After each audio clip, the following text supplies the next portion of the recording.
Hey everyone, this is Gene from Pixelated Audio, the guest for this episode. Before we jump into the show, I wanted to say a few solemn words. Ed and I had been planning this show for months and finished it around Christmas of 2018.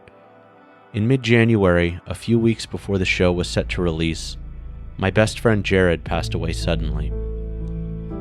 Jared and I met on our first day of high school almost 20 years ago, and we became fast friends, to the point where we were nearly inseparable throughout high school. Even after he moved, we stayed in contact over the phone regularly. We didn't see each other as often as we would have liked, but we had the kind of friendship where it didn't matter how much time had passed. We could pick up right where we left off.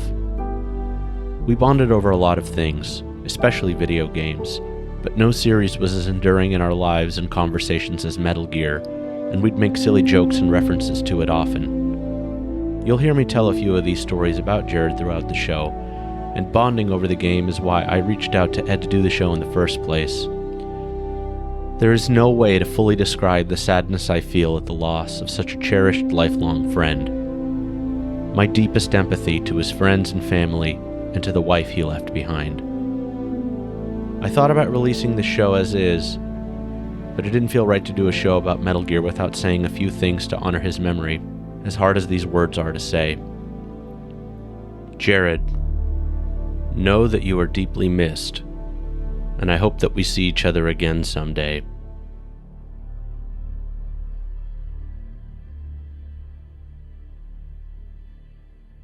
You set foot on foreign soil. Only this land isn't ruled by any country or government. In this land we celebrate music. In this land we celebrate games. In this land we celebrate those who compose video game music. Welcome to the VG Embassy.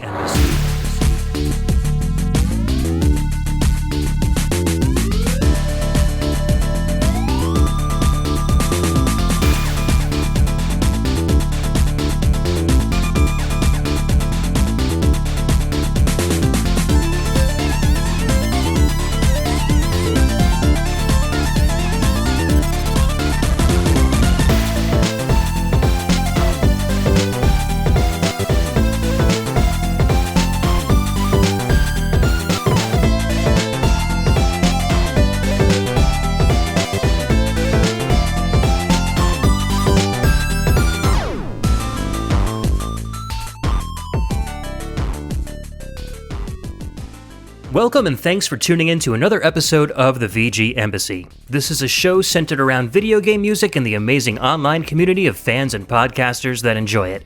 My name's Ed, and on each episode I'll take the role of Prime VGM Minister and invite a guest VG Ambassador onto the show to share with us their own video game music culture. Or I may share a part of my own culture on a solo show. Today is Metal Gear Memories with Gene, and we've got a really in-depth show today full of amazing music from the Metal Gear and Metal Gear Solid series with Gene from Pixelated Audio. We've been trying to record this show for like months, and like Solid Snake, it's been stealthy and sneaky and impossible to find. So finally, Gene, I've got you here on the mic with me. Welcome to the show, and thanks for hanging out with me today. Kept you waiting, huh? Absolutely. All right, Metal Gear fans will appreciate that. Right. Hey, everybody, I'm Gene. I'm one of the newest hosts of Pixelated Audio, a longtime lover of video game music, big fan of the Metal Gear series going all the way back to the beginning, right back to the NES. Yeah, so you basically, I think you contacted me on Discord one day, and you were like, I would love to do a Metal Gear Solid show, and the first thing that went through my mind, I think, was fear and anxiety, because I knew nothing about the series whatsoever, and I was like, oh man, how am I going to learn this much in this little time about Metal Gear? So I kind of, expressed that to you a little bit, and you were like, dude, don't even worry, I have been playing this series forever, I live and breathe this series, we can totally do this. So you gave me the confidence, and when I started the VG Embassy, I wanted to do shows like this where I wasn't familiar with it, where I can learn actually as I'm going through the show. So this is a great example of a show like that where I'm going to be learning along with you guys who are listening a little bit about Metal Gear Solid, a little bit about Gene and his memories of playing the game, and share some really incredible music from a lot of very famous Konami composers. So, Gene, how did you get into Metal Gear and Metal Gear Solid? Well, I wanted to follow up on something you just said before we get into that. You always talk about how the goal of this show is to share your video game music culture, right? Mm-hmm. Yep, absolutely. And so for me, I was thinking, well, I really want to do a show with you, but I was thinking, do I want to pick something that has the world's best music? And by the way, the Metal Gear series has really amazing music, but I was thinking, should I pick something like Final Fantasy or something like that? And I realized, no. The idea here is to talk about something that has a lot of meaning to you, either childhood memories or just fun associations. And for me, the Metal Gear series is probably the one that's been the most... it's very intrinsically tied to my close friend Jared. We've had a very close relationship over many years, and we bonded a lot over the Metal Gear series. And as you'll hear, I have a lot of really silly stories about my time playing the game, some of them bleeding into real life. But before all that started, I actually played the original Metal Gear on NES way, way back in the day, like 1990 or so, when I first got my NES. I think I rented the original Metal Gear game, and, I was not used to stealth at all. I was used to playing Contra and, Mario Brothers and all these games where you see an enemy, you go straight for that enemy, and you do whatever you can to kill that enemy. And the concept of not being seen, of sneaking around, I think either too young or just not patient enough to really appreciate that kind of gameplay. And so I played around with the game a bit, but I couldn't figure out how to do it without killing myself over and over again. So I think I kind of returned the rental with not a very positive outlook on the title. So I think maybe that's why I kind of got, maybe, I wouldn't say a sour taste, but more like, this series maybe isn't for me. So that's the only real memory I have from the original Metal Gear game. And you know what? That's actually very similar to what happened to me. I actually bounced off the first one. I enjoyed it. There was some interesting things about it, like there was the bad translation right at the beginning. I mean, I remember OC Remix used to make fun of it, like I feel asleep or the truck have started to move. And right. You get to run around and punch dogs, which is odd. It's very unusual for a game from that time. But the more I played it, the more I started to kind of get into the feel of it. It's a little bit slower. It's not really as...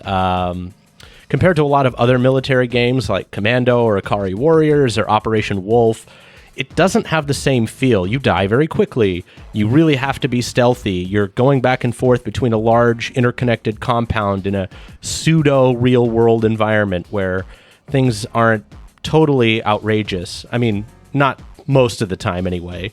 Right. And it did, it made an impression on me. I especially remember liking some of the early music from the beginning part of the game because, when you're a kid, that's probably as far as you get unless you've got a guide, and I did not. So I think I may have gotten to maybe the second or third boss before there's this section with a wall that you have to punch, and I just could not for the life of me figure out where in the compound this wall was, and I was like, you know what, the rental's over, I'm just going to let it go. Yeah. I do remember one segment where you need to smoke cigarettes to get past some lasers. That's in that game, right? That's actually that might have been in the first one, but it's like really basic. It's basically just the grid turns red and you can kind of walk around. It's very straightforward. But yeah, I totally forgot about that. Straightforward, but I remember as a kid, I was like, whoa, this is really mature stuff, like cigarettes in a video game. Because, Nintendo's usually just very kid-friendly. And I don't know, I think that went a little bit further as far as this series being not for me. Like, oh, I'm only 8 years old. I don't know, these guys are smoking cigarettes. This is a little too mature for me. So, and as many people know, smoking cigarettes and cigars has become integral to the series ever since. So There you go. And cardboard boxes, of course.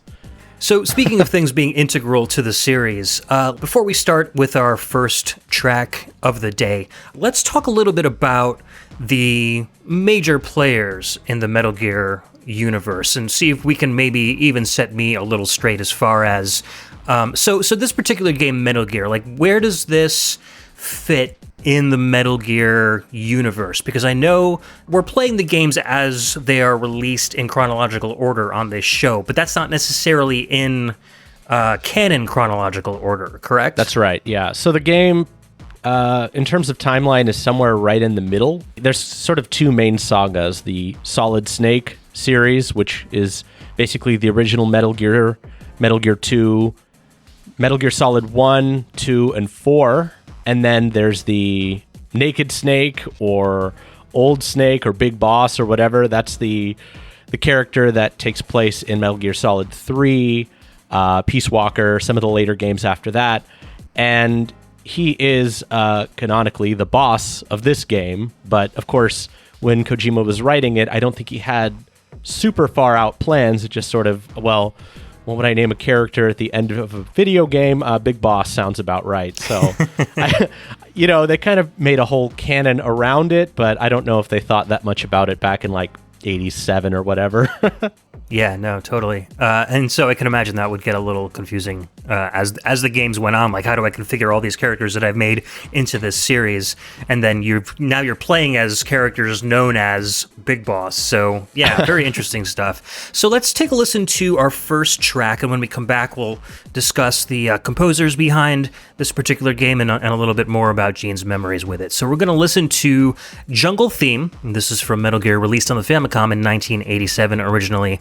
Composed by Iku Mizutani and Kazuki Muraoka. We'll be right back.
Alright, that was the Jungle Theme from Metal Gear, released originally on the Famicom in 1987, composed by Iku Mizutani and Kazuki Muraoka.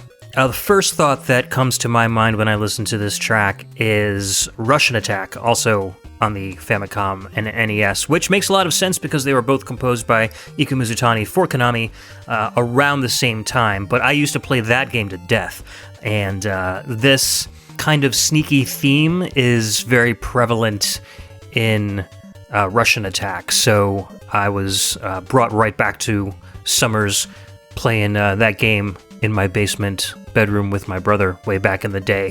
So what's your opinions on this one? I also played a lot of Russian Attack, and I think both of those games were some of my earliest experiences with Konami soundtracks, before they started to get there's a lot of podcasts about how their music started to get super crazy throughout the years. Yep.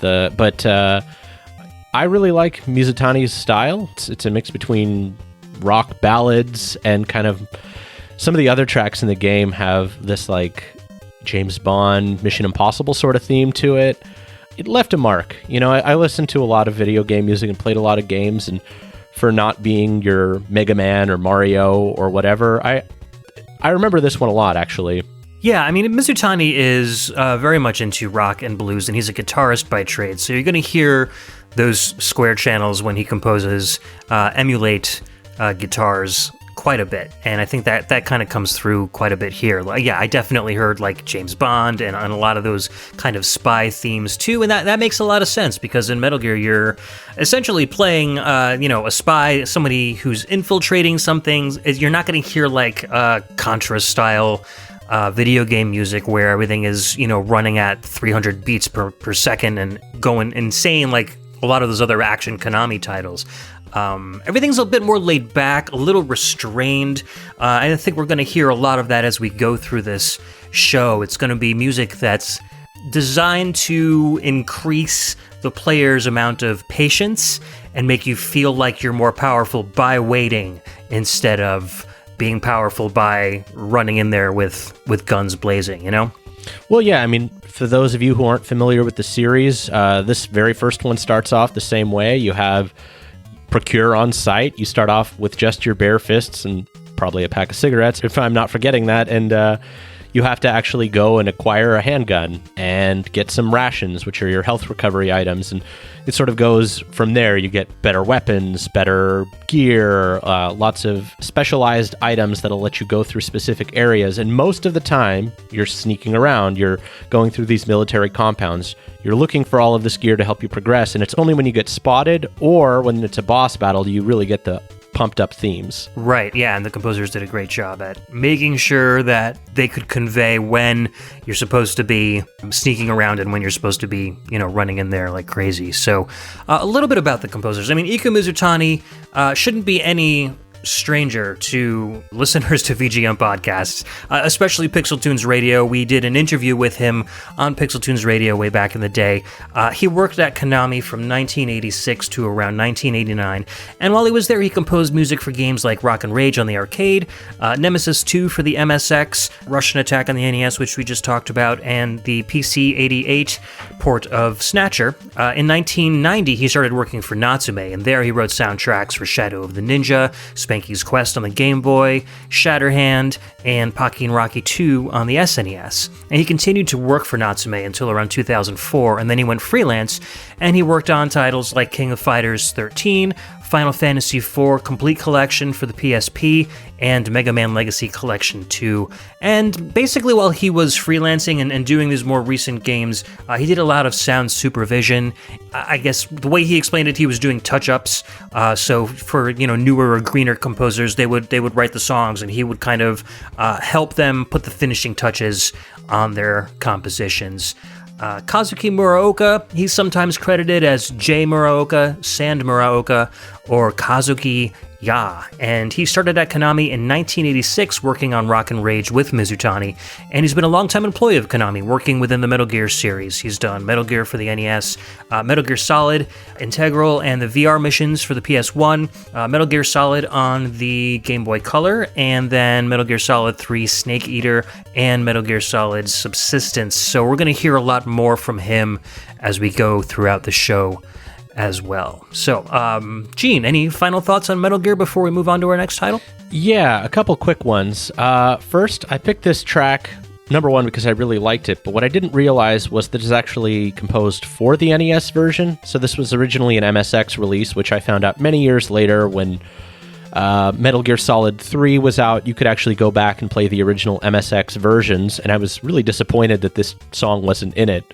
So it's one of the few things that the kids who played it on NES get over the ones that played it way back on the original MSX. It controls a little bit worse. It's not as well polished. The Metal Gear fight is a little bit crippled compared to the original, but it's still a relatively good conversion, all things considered. I mean, it got enough press and enough fans in the US that I think it was a definitely competent port. I do wonder if the series would have taken off even quicker if, the MSX version had been directly ported to the NES, but I'm not even sure if the technology was there to do a lot of the effects and sounds that the MSX version had in it on the NES at the time. So yeah, I don't know how much difference it would have made. The series is kind of a slow burn. If you like it, you like it, but I think it took a few for the games to really pick up. I mean, most people know it from Metal Gear Solid, but we'll get into that.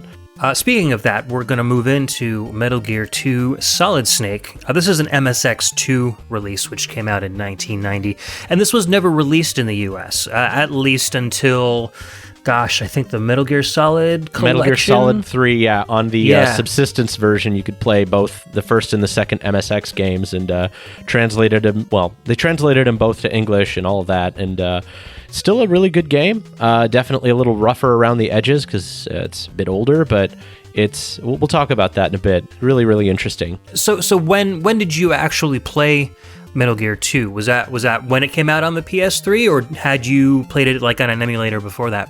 So yeah, I did actually play it on an emulator shortly after I played Metal Gear Solid 1. That was the thing that brought me back into the fold, and I was desperately seeking all of the old Metal Gear stuff. I wanted to play through 1 again, and then I thought I'd played 2, Metal Gear or Snake's Revenge on NES, but it turns out there was a whole different game. This was in the age when it was a little bit harder to find this kind of information out. So, yeah. I played it, and if the 80s movie influence wasn't obvious enough, you start up Metal Gear 2, and it's like you're basically talking to Sean Connery, and or like a bunch of characters that are ripped straight out of 80s action movies, and they started the whole codec conversations, and I was like, whoa, I can't believe this is like so much better. Yeah, a lot of intense dialogue started in these games here. So let's listen to our first selection from Metal Gear 2 Solid Snake.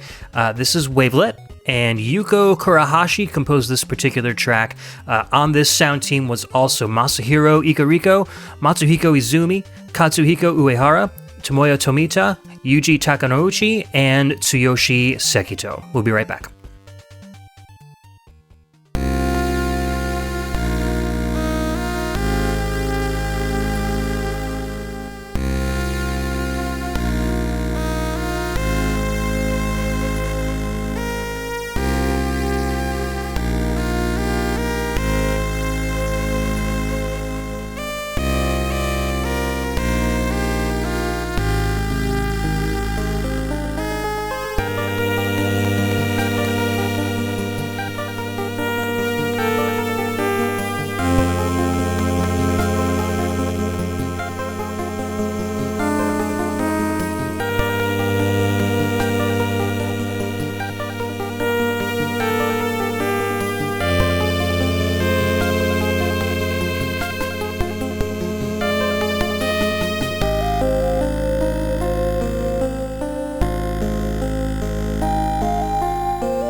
All right, that was Wavelet from Metal Gear 2 Solid Snake for the MSX2, released in 1990, composed by Yuko Kurahashi.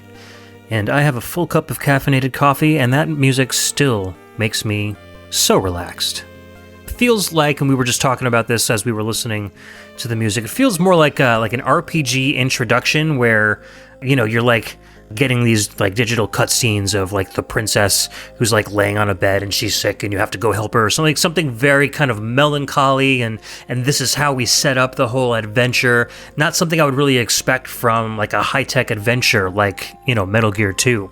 Well, that's the thing. The whole Metal Gear series, the template for the entire thing started here. You have all of the hallmarks of the Metal Gear series that you know from Solid onwards. You got your super soldiers with tragic backstories, a large overarching geopolitical plot. This one's about oil and synthetic oil, essentially to power Metal Gear, of course.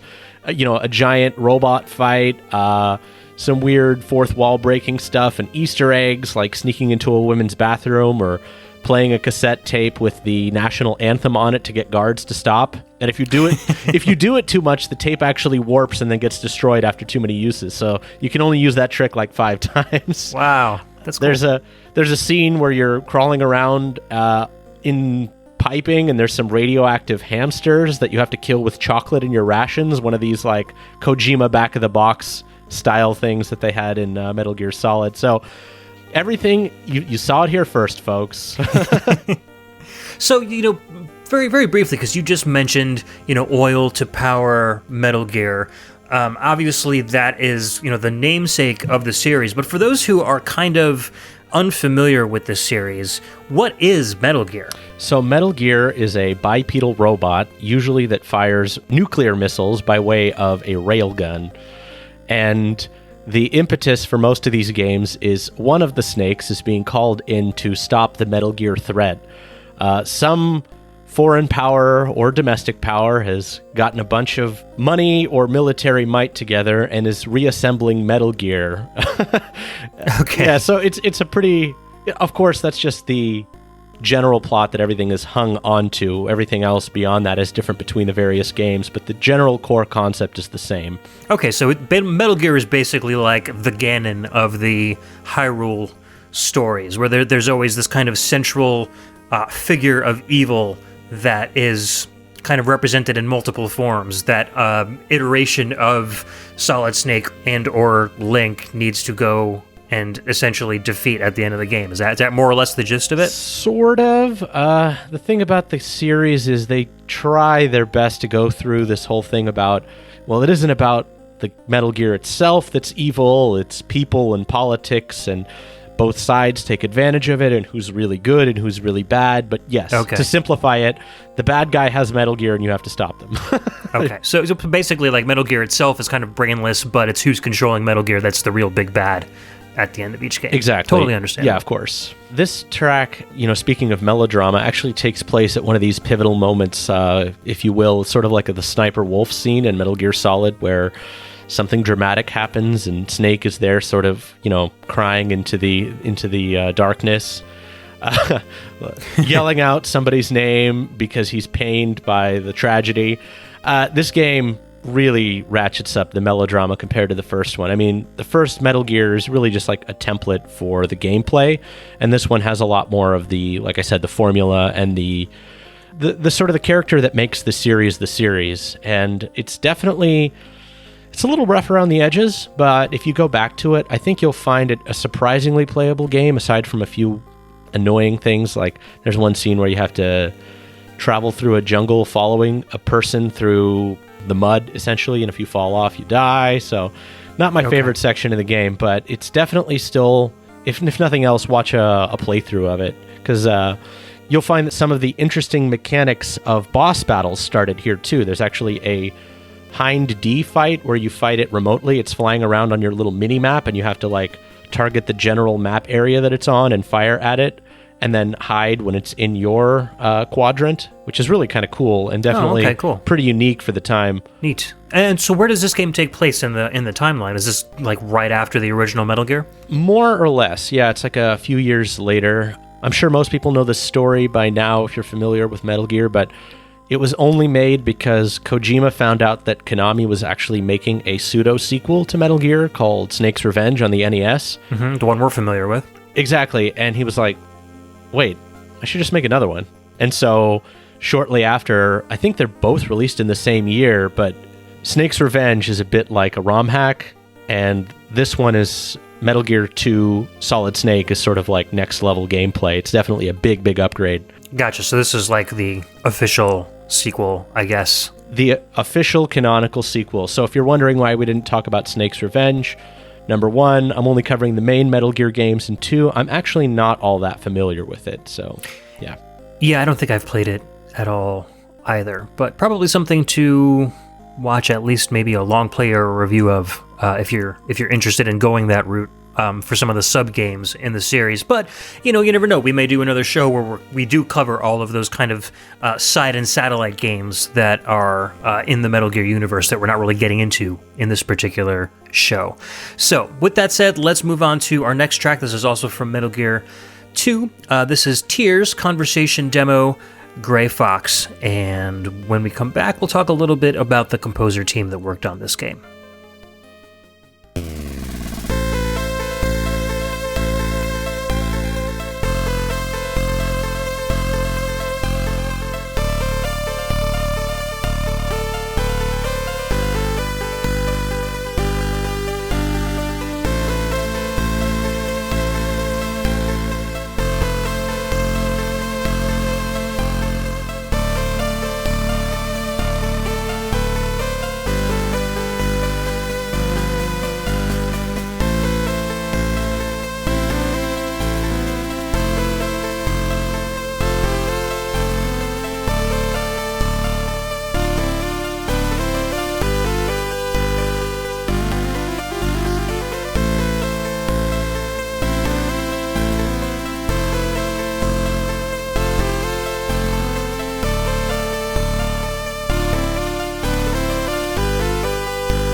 All right, we're back. That was Tears Conversation Demo Gray Fox from Metal Gear 2 Solid Snake, which came out on the MSX2 in 1990.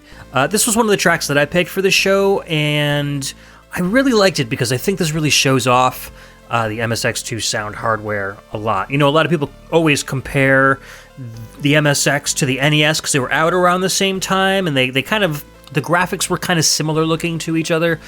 The sound hardware here, the synths are just so much more textured than what the NES was capable of, and I feel like that's really used to great effect in this game because they use these long sweeping notes, these nice chords. It really gives a very full, kind of heavy kind of sound to the music in this soundtrack. Yeah, I forget exactly what the name of the chip is, but this was one of the custom chips that Konami put into their games. Do you remember what it was called? I'll have to look it up. I don't know. I know there were a couple of different audio chips, but I'm not sure which one. So Konami did this a lot. Towards the end of a system's life, they would try to squeeze just a little bit out of it by adding an extra sound chip to it, VRC6, VRC7 on the NES, and this one on the MSX, and it's bothering me that I can't remember what it's called because usually I'm pretty good at that. But yeah, me too.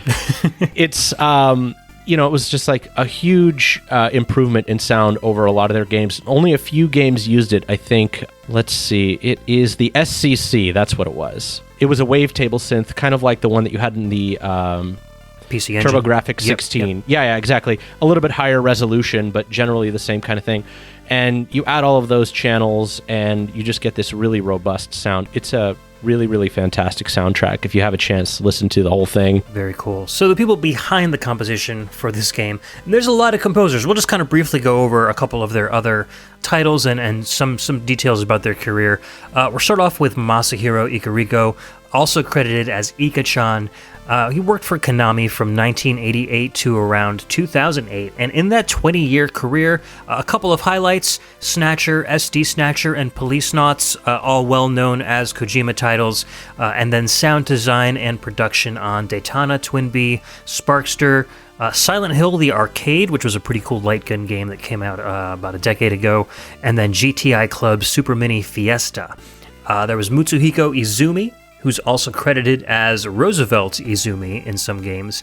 And aside from working on games like TMNT, the arcade game, Crime Fighters, and Asterisk early in his career, he's become the sound designer of Konami's Guitar Freaks and Drum Mania series. He's contributed hundreds of songs to dozens of Konami's rhythm games, and he's also a member of popular Japanese rock band Kennedy, who have been described as Japan's Aerosmith in terms of popularity and longevity. Kazuhiko Uehara, also credited as Piston Uehara, worked for Konami from 1986 to around 2009, and he was mostly a sound producer, but he composed music for a few games like Tiny Toon Adventures, Buster Busts Loose, The Adventures of Batman and Robin, and then he became a producer and executive producer on Konami's sports titles on the ESPN and the MLB series of games. Tomoyo Tomita started at Konami in 1988 with TMNT 3, The Manhattan Project. That's where I got to know him. He managed projects on the Game Boy and the MSX systems, and he wasn't happy with the long days and harsh working environments at Konami, so he was working on the Castlevania and Goemon series at that time, and when Goemon team members left Konami to form Goodfeel, he joined them and worked on the Wario and Yoshi games for Nintendo, and he's still with them to this day.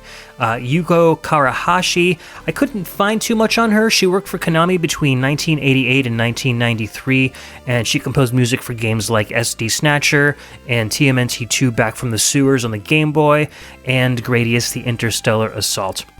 Yuji Takanouchi, we just talked about him on our Gaiopolis Blind Listen a couple episodes back. So head back to Gaiopolis and you will get more details on him. Tsuyoshi Sekito, shortly after helping on this game, he moved over to Square Enix and he scored projects like Brave Fencer Musashi, Final Fantasy VII Advent Children, The Last Remnant, and he's also a member of the Black Mages with lots of other Square composers, including Nobuo Uematsu. So fans of Square Music will definitely recognize his name. It cannot be said enough how heavy-hitting of a sound team Konami had back in the day.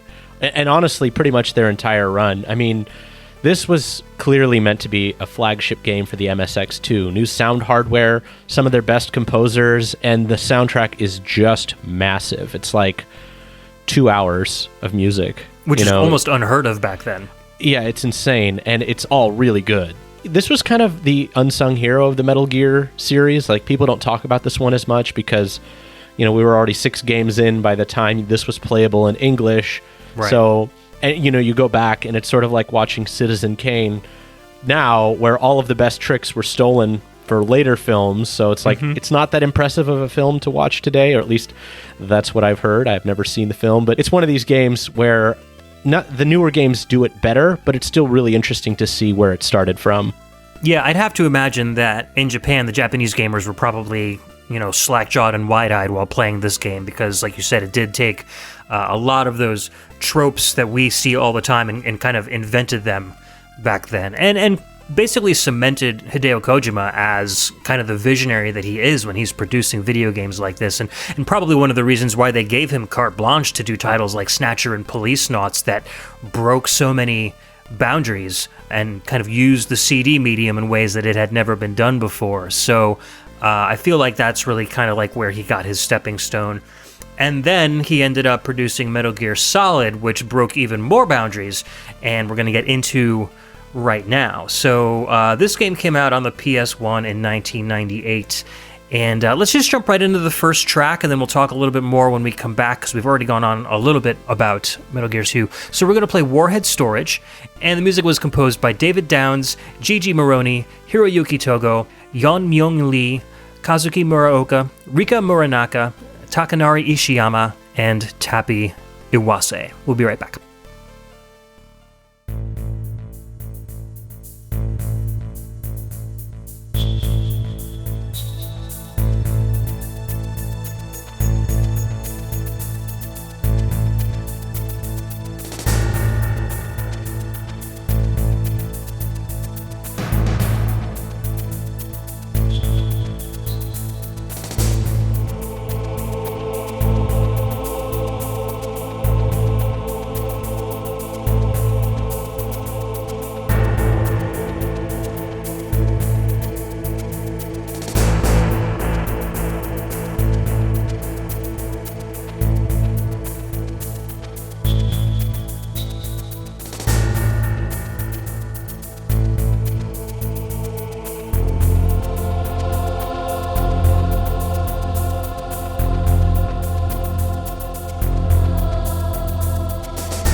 That was Warhead Storage for Metal Gear Solid 1, composed by Kazuki Muraoka and Maki Kirioka, as well as the rest of the Konami sound team that was responsible for Metal Gear Solid 1. Quite a bit of them there. Yeah, I like this track a lot. It's very atmospheric, I guess is the best way I can describe it, but it's very foreboding too. Like, you almost feel like something huge is going to happen and you have no idea what it is, but you're just kind of on the edge of your seat just waiting for it to kind of like either explode or sneak up on you.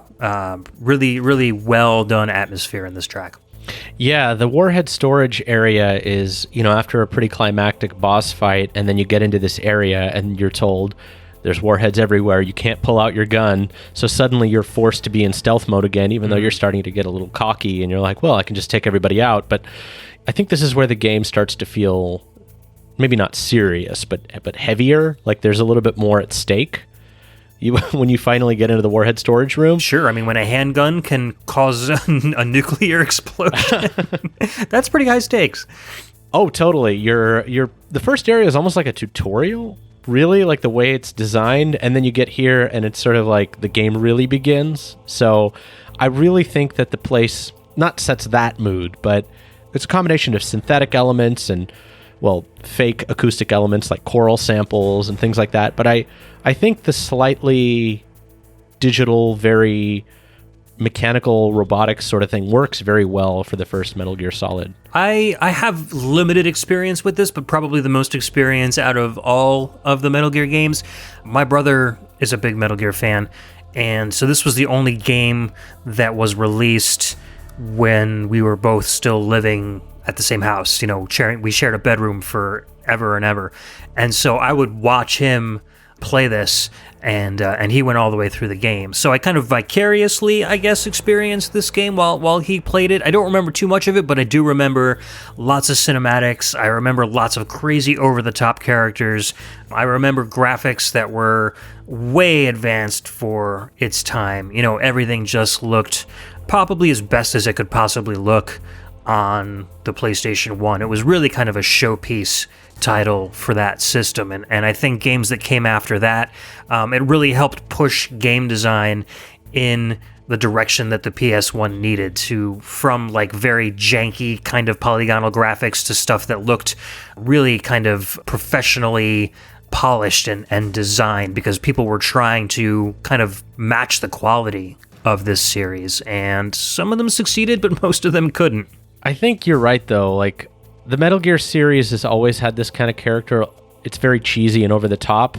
And especially this one, you go back to it and the seams start to show a little bit. But at the time, it was like, whoa, the future of games is here. Mm-hmm. Cinematic storytelling, fun three-dimensional gameplay, great music, all those sorts of things. And it's not like there weren't good games before this, but it felt like it was starting to point towards not necessarily a new future of games, but a potential of what games could be.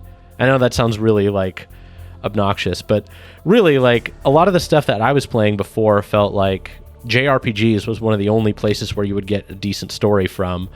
And, you know, I take that with a grain of salt. You know, JRPGs have their own problems, but to have a story-driven game like this that actually had pretty good emotional hooks, you know, you definitely felt that excitement or sadness when these various scenes happened. This is really for me where the series took hold. Yeah. No, I totally agree. And even the story elements in JRPGs, you know, even if you look at something like Final Fantasy VII, where it's mostly, there's a lot of text on the screen and characters are kind of, you know, moving their arms in blocky ways, but they're not really drawing you into the game like a movie would. You don't see the emotions on the faces. You don't see, you know, little nuances in their mannerisms or their expressions. And Metal Gear Solid, while of course it wasn't perfect because the technology wasn't there, but it really did feel as much like watching a live movie as it possibly could have back then. It was directed and written like it was for film. And so I think, you know, mentally it was well enough done that you could almost kind of mentally fill in the blanks with how these characters are feeling and the little parts that couldn't be expressed through polygons. I found myself kind of filling in like they were real people. And I think that's a big part of the emotional impact for this game, is that it kind of gets your brain working behind the scenes to kind of fill in those gaps because there's so much there to work with. Totally. There's all the various cinematic angles during the cutscenes, fully voiced dialogue throughout the entire game, great sound effects. It feels like the first two games were sort of it was building up to this. This is the game that Kojima always wanted to make. It's basically an 80s movie come to life. And it really feels like that in all the best ways, because I love cheesy 80s movies. I think a lot of people who are our age probably do, because there's a certain kind of silliness and melodrama to it. The stakes are always really high, and one man or woman or small team versus the world, and there's great action set pieces. Like, in this game, you're rappelling down the building, or for better or for worse, the prison torture sequence, the last escape, or even just the intro in the snowfield. They're all stuck in my memory as these really impactful scenes from a game. Like, I've played a lot of games over my life, but many of them are good, but not really all that memorable at the end of the day. But this one definitely is. So when did you first play this game? Were you like, because I know you didn't really appreciate the first one on the NES that much. So did you get really excited about this when you saw it in magazines? No, actually. So what happened was, I'm pretty much always a late adopter. I always get systems a little on the tail end when things are cheaper, the libraries are more established, it's easy to pick the pick of the litter, the best games. So I got a PlayStation, I want to say 99 or 2000. And I bought a few games for it, or I was given a few games for it, and I bought a few on my own. And I intentionally didn't buy Metal Gear Solid 1, because even though I was hearing all of the hype in the magazines, I'm like, well, whatever. The first game wasn't that good, and I didn't know about Metal Gear 2, so I didn't know they'd had some time to refine it. My buddy's Jared, he's like, dude, you have to play this game. And pretty much in exactly that tone. And I basically said, it's probably not that good. Why are you giving this to me? And like, we were close enough that I could say that quite frankly. And then he's like, just trust me. Just, play it. I'll talk to you next weekend. And, for the last 15 years we've been talking about Metal Gear, pretty much it blew my mind. It felt like the game that I was always waiting for. The characters are larger than life. The gameplay is really fun, but also kind of silly, where it feels like, and I think I used this term in the chat, it's a playground for reprobates. You can plant mines for people to walk over. You can sneak out from the shadows and choke them to death. Yeah. It's like you're playing as kind of, you don't have to be. You can be sneaky and get through the whole game without killing more than a few people, but the first couple of times I played this, I just started finding more creative ways to kill the super soldiers. And you don't feel too bad because they have 180 IQ, but apparently have tunnel vision and can't see anybody more than 5 feet away, even though you're running around with super loud footsteps. And oh, what was that? Really book smart, but very dumb in any other sense of the word, I guess. And they're replaceable. One of them just comes and fills the shift shortly after, so you never feel too bad about it. It's I heard it described on Hardcore Gaming as 3D Pac-Man. You're sort of running around avoiding the pathway of the enemies. I can see that, for sure, yeah. I think, I can kind of see that. And I remember one particular memory where you're supposed to get this sniper rifle in order to fight Sniper Wolf at the end of the game, but I never really got good with the sniper rifle in the first Metal Gear Solid, so I ended up using the Nikita missiles, which you can snake around trees and control them manually. Mm-hmm. So there's this little exclamation mark anytime anybody sees something of alarm, so she would see this little rocket approaching her from the side, and then I'd whittle her down that way. And the fact that the game lets you do that and it doesn't force you to use the sniper rifle is exactly why I love it so much. It's I thought I was being clever. I'm sure I wasn't. There's probably a lot of other people that did that, but it's kind of like the Zelda thing of making you think you're smart by allowing you to do things, right. Solving a puzzle. Mm-hmm. But it's also something you can laugh about because that's such a stupid way to kill somebody. Well, also back in that time, there weren't a lot of games that allowed you to come up with multiple ways to solve your problems too. So that's true. Usually it's there's one set way. You got to use this weapon to kill this boss, and that's it. So being able to, whether it was designed intentionally or not holding your hand and giving the player the opportunity to discover alternate methods to solve these problems without using the one that's kind of directly presented to you, makes the game, like you said, makes the gamer feel smarter, makes the gamer feel like they have more of a say in the outcome of this game that they're playing. So Kojima did a really nice job in presenting that to the player. So let's get into one more track from Metal Gear Solid, and when we come back, we'll wrap up our experiences with this game.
All right, we're back. That was Duel from Metal Gear Solid.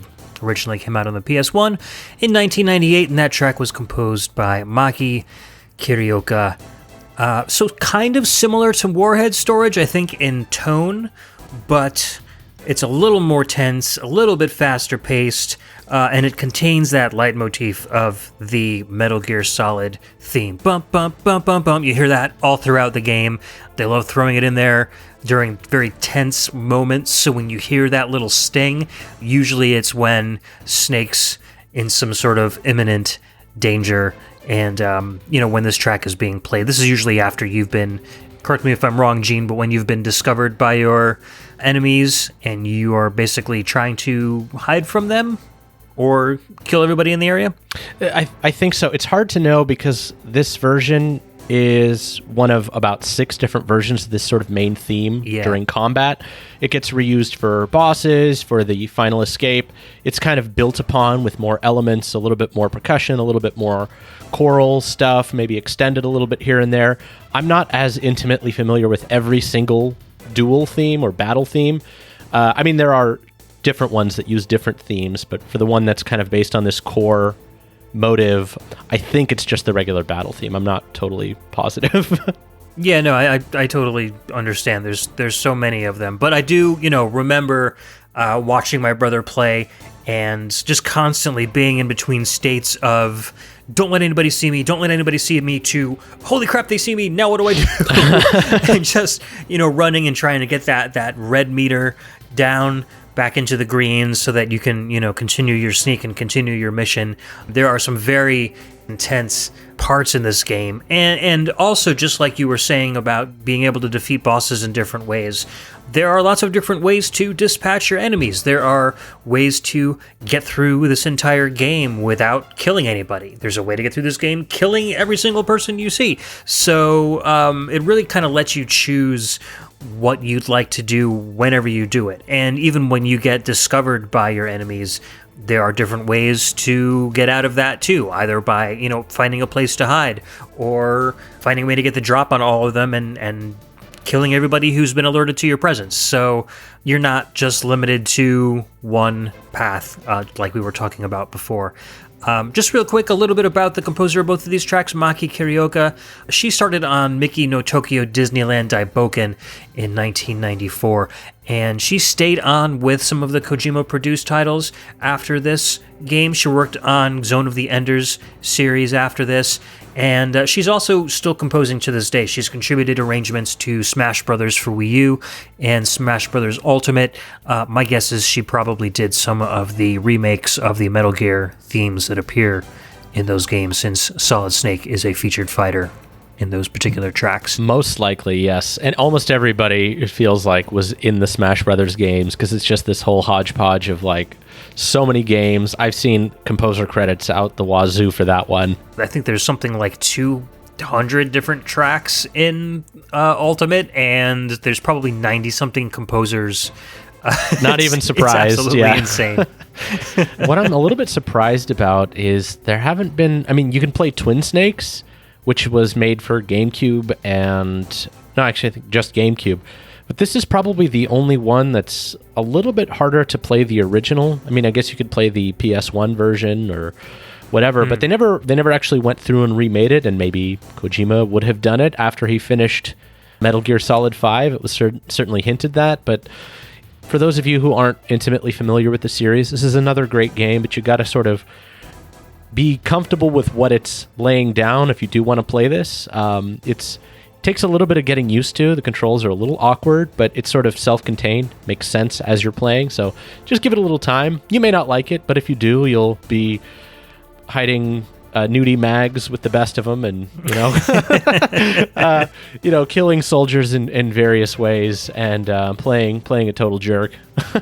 Yeah, and if you were one of the unlucky ones to have received a PlayStation Classic for the holidays, this title is included on the PlayStation Classic, so there's a way to play it that's just come out. That's right. I forgot about that, but it's definitely still worth playing, even though it is a PS1 game, and it's now 20 years old, if you can believe that. Probably almost, well, we're almost into 2019. I don't know, it'll be 2019 when this releases, so... There was a slightly remastered version which came out on the GameCube as well. Yeah, Twin Snakes. So that's worth playing. All right, so let's move on to Metal Gear Solid 2. We're going to play the main theme from this game. This came out on the PlayStation 2 in 2001. This was composed by Tapi Iwase and arranged by Harry Gregson Williams.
That was the main theme from Metal Gear Solid 2, released in 2001, composed by Tapi Iwase and arranged by Harry Gregson Williams. Oh man, this is a great one. I know, right? You know, I was really torn between picking the Metal Gear Solid 1 theme and the one from 2.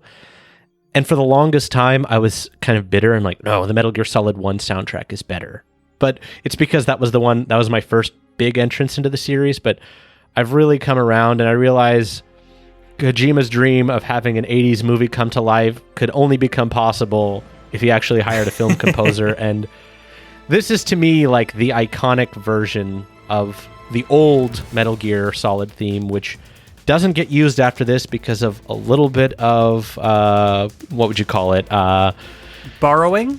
Yeah, you know, I listened to the original. So apparently this track was supposedly borrowing from a famous Russian composer named Georgy Sviridov.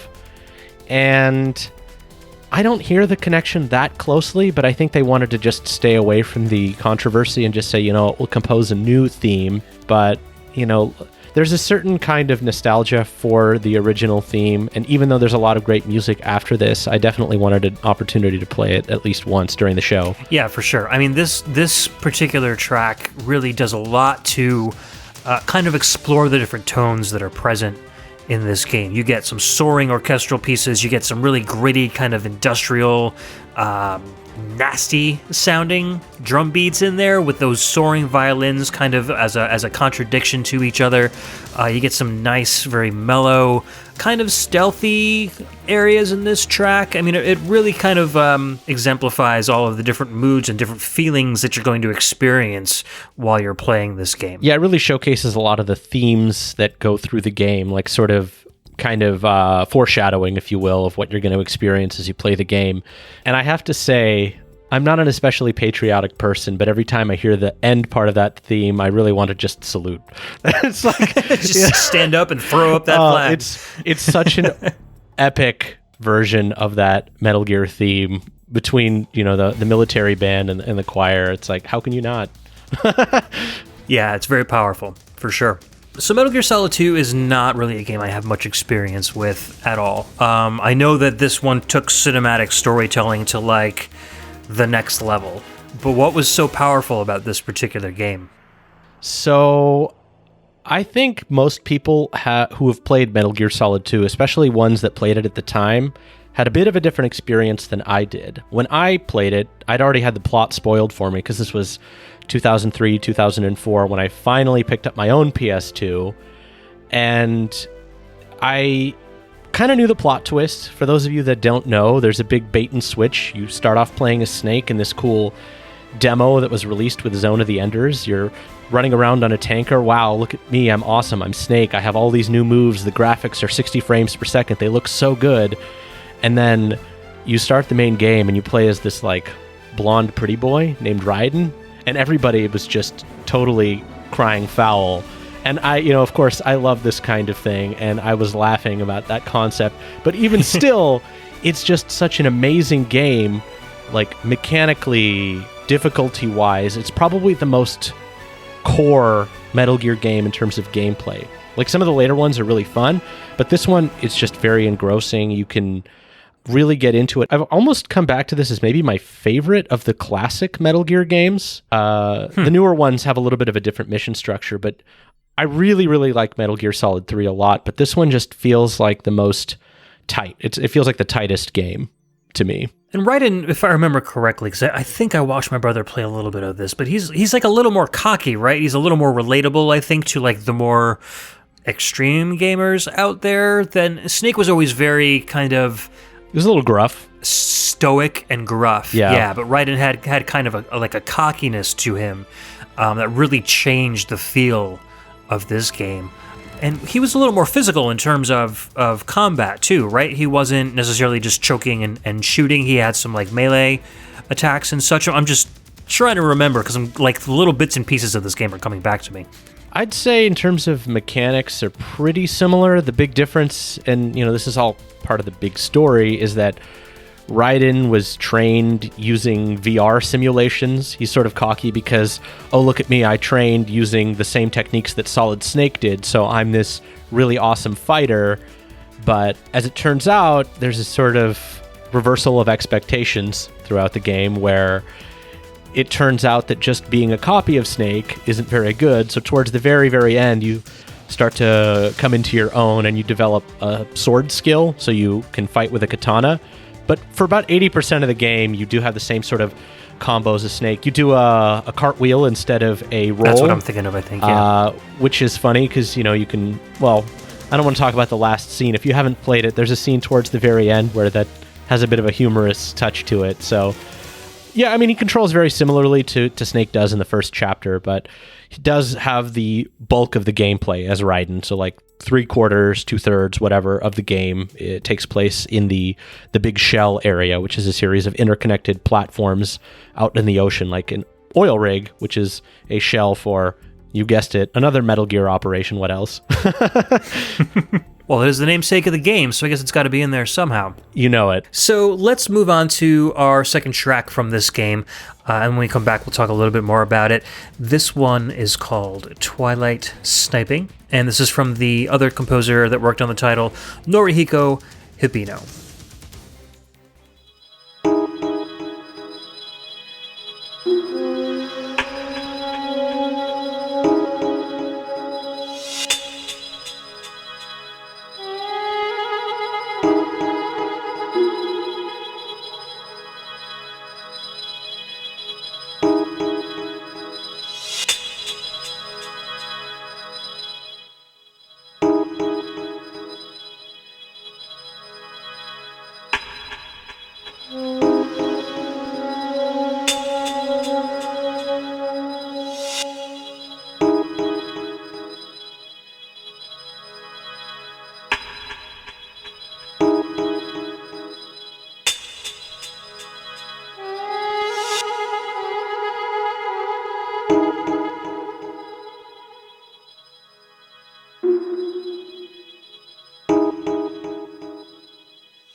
And we're back. That was Twilight Sniping, composed by Norihiko Hibino. Oh, man, probably my favorite track of the show so far. I just love that kind of acid jazz with like a little drum and bass feel. That bass line is just so deep and meaty. Excellent stuff. Thank you for picking this one. No problem. I didn't pick it originally, not for any particular reason, but I'd been listening to a lot of Digging in the Carts, and there was an entire episode about drum and bass, electronic music in video games. And it's funny, I realize that's not actually that common of a perspective. Like a lot of my friends that are big into VGM, like the more orchestral stuff, the big symphonic, Final Fantasy stuff, really video gamey sort of stuff. And I love all that too, but I realized I'm a huge, huge fan of electronic music. I would be remiss not to include what I know is basically the pinnacle of that sort of early 2000s, late 90s electronic music in Metal Gear, which is Metal Gear Solid 2's, score by Hibino and Gregson Williams. It's just, when you're playing it in the game, you don't really notice it, but it's just really, really well placed. A lot of the music just fits perfectly for what you're doing at the time. And a lot of it is versions, like it's not like in Metal Gear Solid 1 where it's the same song done 6 different ways, but they all kind of fit in the same wheelhouse or this groove. So yeah, it's a very cohesive soundtrack. I feel like the unfortunate thing about a lot of this music is that, in the PS2 era, you're normally going to be listening through most of the soundtrack through TV speakers, and I don't think the impact of like drum and bass and acid jazz really hits you as much without that really low end. Like you need that bass to really kind of draw you into the song. And so much of that is cut off on, standard tube TV speakers from back in the day. So I think, downloading the soundtrack or getting the soundtrack on CD and really listening to it with some nice headphones will go a long way in helping you appreciate just how cool a lot of the electronic music pieces from this soundtrack is. And to that point, I think I've appreciated the soundtrack a lot more since I started listening to it outside of the context of the game, because it's so well composed and well mixed and just very competent. I mean, this track, I think what you said was right. Those horns and those organs and those other things come through on the TV speakers, but you really can't appreciate the bass and some of the really delicate percussion that's going on unless you listen to it on speakers. And, Norihiko Hibino, he knew what he was doing. I mean, he's a graduate of the Berklee School of Music. He opened his own company called Gem Impact, and they do music for anime, feature films, and commercial production. And they're noted for creating the soundtracks to The Outer Rim and Ninja Blade, both of which have won game music awards. So, he's no slouch when it comes to music and audio design, so I can understand why I'm so in love with a lot of the music from this particular soundtrack. Tapi Awase, the composer of the original theme that we listened to, the first track, also worked on Contra 3, The Alien Wars, and worked with Kojima on Police Nauts. And Harry Gregson Williams is an English composer, and he's also an orchestrator, a conductor, and a music producer, and he's scored lots of films. Enemy of the State, music from the Shrek series, the Chronicles of Narnia series, X-Men Origins Wolverine, and The Martian, just to name a few. And as far as games go, aside from the Metal Gear Solid series, he's also composed a lot of music for the Call of Duty series. He's very versatile. A lot of his stuff is, orchestral, but like we heard in the main theme, he adds a lot of electronic elements to it. And I think Kojima probably picked him for that because Kojima seems to like music that has a lot of classical themes to it, but then also has these kind of creepy undertones, a lot like his visuals and his storytelling. I think this music really matches what he's going for visually and in audio at the same time. So Gregson Williams has a lot of versatility in both electronic and symphonic scores. Yeah, he's an extremely talented composer, and his trail is far and wide. There's a pretty good chance you've listened to his music in one form or another, even if you've never played the Metal Gear series. Yeah, I mean, everybody loves Shrek, right? So you've definitely heard him. There you go. Well, fans of this show should probably know that the other band that nobody likes to talk about from Shrek is from my hometown. Right a few miles from here, Smash Mouth, everybody, the secret embarrassment of San Jose. Hey now, you're an all-star, all right? Just I never get tired of bringing that up, and we'll probably never live it down. If you even know where San Jose is or where we are or what we are. Anyway, enough of that. I did want to talk a little bit more about Metal Gear Solid 2, because this one was just like, oof, huge. Over the top, everything that you loved about Metal Gear Solid 1, but bigger, more expansive. It's still, I can't believe that game came out in 2001. It still looks fantastic. And the developers do some really crazy tricks to hide things from you, so you kind of have this perspective. It's like a stage play. You only see the parts that you need to see, and everything else is either not there or hidden. But what's there is very effective. They knew exactly how to frame the action or the scenes that you're going through, so it feels like this huge, expansive game. Like, they actually block off about a third of the big shell for story reasons, probably because, the developers didn't actually build it out, but it feels like, oh no, the bridge got blown up, or the building is flooding, I can't go to those other areas. And it feels like that was intentional, but, take the curtain off, and really, they had like half as many areas as you thought they did. Right. It's very psychological. And I'm sure, to get the crazy graphics and frame rate that they were going for, a lot of those shots were probably framed to limit the amount of polygons on the screen as well as your field of vision. So they're kind of killing two birds with one stone in increasing their performance, but also using it in kind of a stylistic way to present the game in more of a cinematic fashion. It's a technical achievement and proof, as always, that no matter how good hardware you have, you really need to know what you're doing in order to make a compelling story. So you can throw more processing at it, but that's not going to make your game any better. Right. So I want to go through a couple of things really quickly because there's so much to talk about with Metal Gear Solid 2, and I'll try to keep this really brief. One of the things that I really love is there's not exactly a fan theory, but a fan theory where the entire premise of Metal Gear Solid 2 is basically to insult the player. You start off playing Metal Gear Solid 1 as this ultimate badass that stops a nuke, and here you're playing as some not Snake who's carting you around on this giant escort mission. Everybody's talking down to you, your boss, your girlfriend, Snake. You're getting rescued constantly. Every time you fight a boss, they kill themselves or somebody else kills them, and they just like take away any chance that you have at victory. Wow. Like narratively, like, in the same, it's still boss battles during the game, so you're fighting them, but they just take away your player agency. And I wonder if Kojima really was just getting sick of the Metal Gear series for a little bit, because obviously Metal Gear Solid 3 was a huge departure. If you want to read more about that, there's an essay that's really great called Driving Off the Map.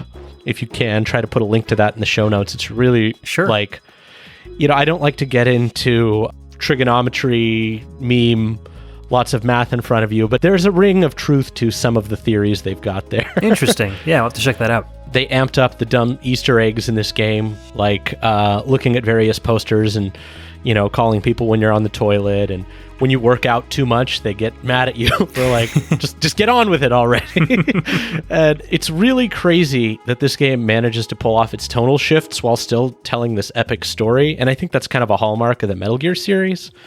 But in this game, I think especially it works. And something that I think is really funny is when the game first came out, people said that the story was totally incomprehensible. But now that the internet is flooded with nonsense all of the time, people were like, ah, yes. So somehow Kojima was able to predict where the internet was going about 15 years before. Like, yeah, that's crazy. Fake information, memes, nonsense, just like filling people's brains with all this crap and propaganda, etc. It's crazy. And I've heard this from a lot of people who've played the game. It's sort of like, as the years have gone on, it's started to make more sense retroactively, which is a rare feat for a game. Ugh, and kind of scary, too.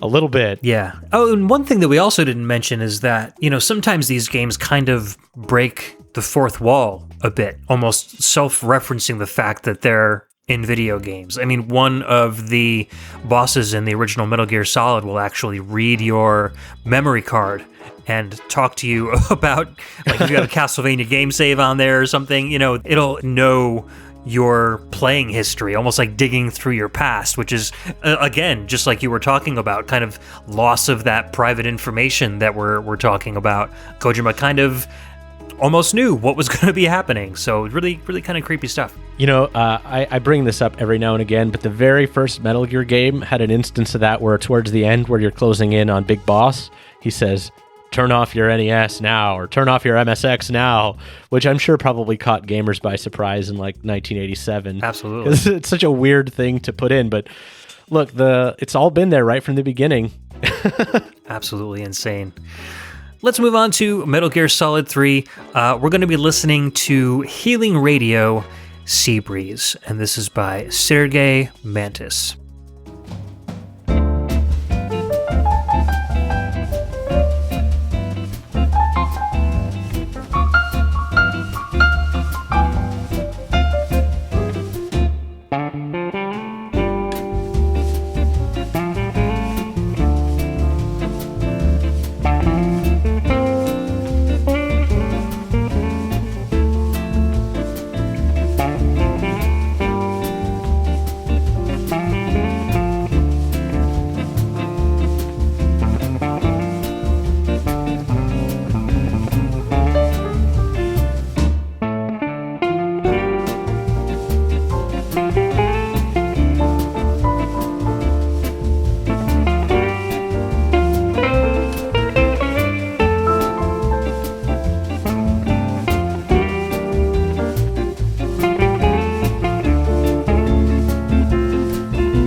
Alright, that was Healing Radio Sea Breeze by Sergei Mantis from Metal Gear Solid 3.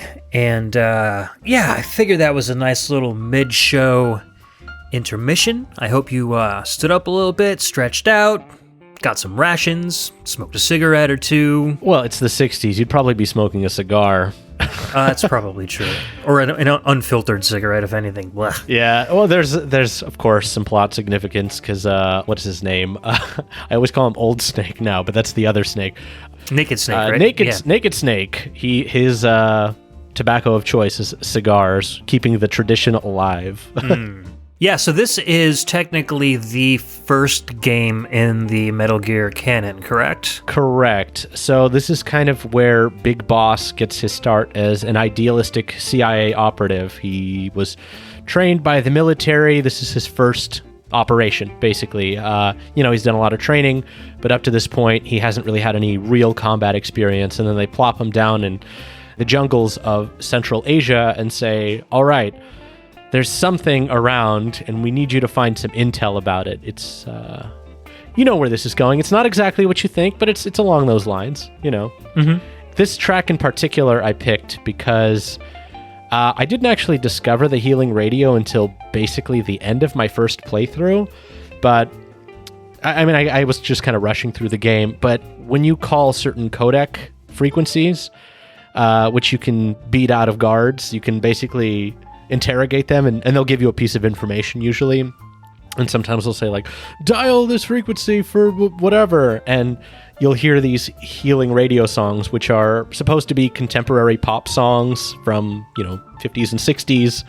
I think like Elvis tunes or, this more Brazilian Latin kind of thing. Mm-hmm. And so a lot of them incorporate Metal Gear style themes, and they're really just well-written pieces of music that are very, very different from what you normally get in the Metal Gear series.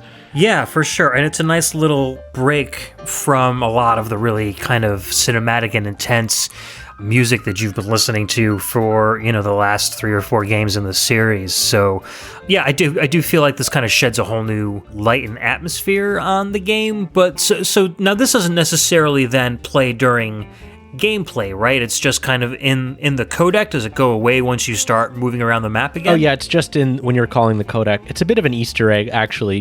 If you can play through the entire game like I did and not even know that it's there. And okay, it's almost like an Easter egg, but it does have that sort of Kojima twist of if you call it when you're damaged, you can use it to heal a little bit of I think it was either stamina or health, and we'll get to that. But there are 2 meters. Health is sort of the damage you take from enemies, and stamina is just taking actions and being weighted down. So you need to heal those separately so that you are both fit condition and also, not too damaged. Sound of mind and sound of body. Exactly. So the song is credited to Sergei Mantis.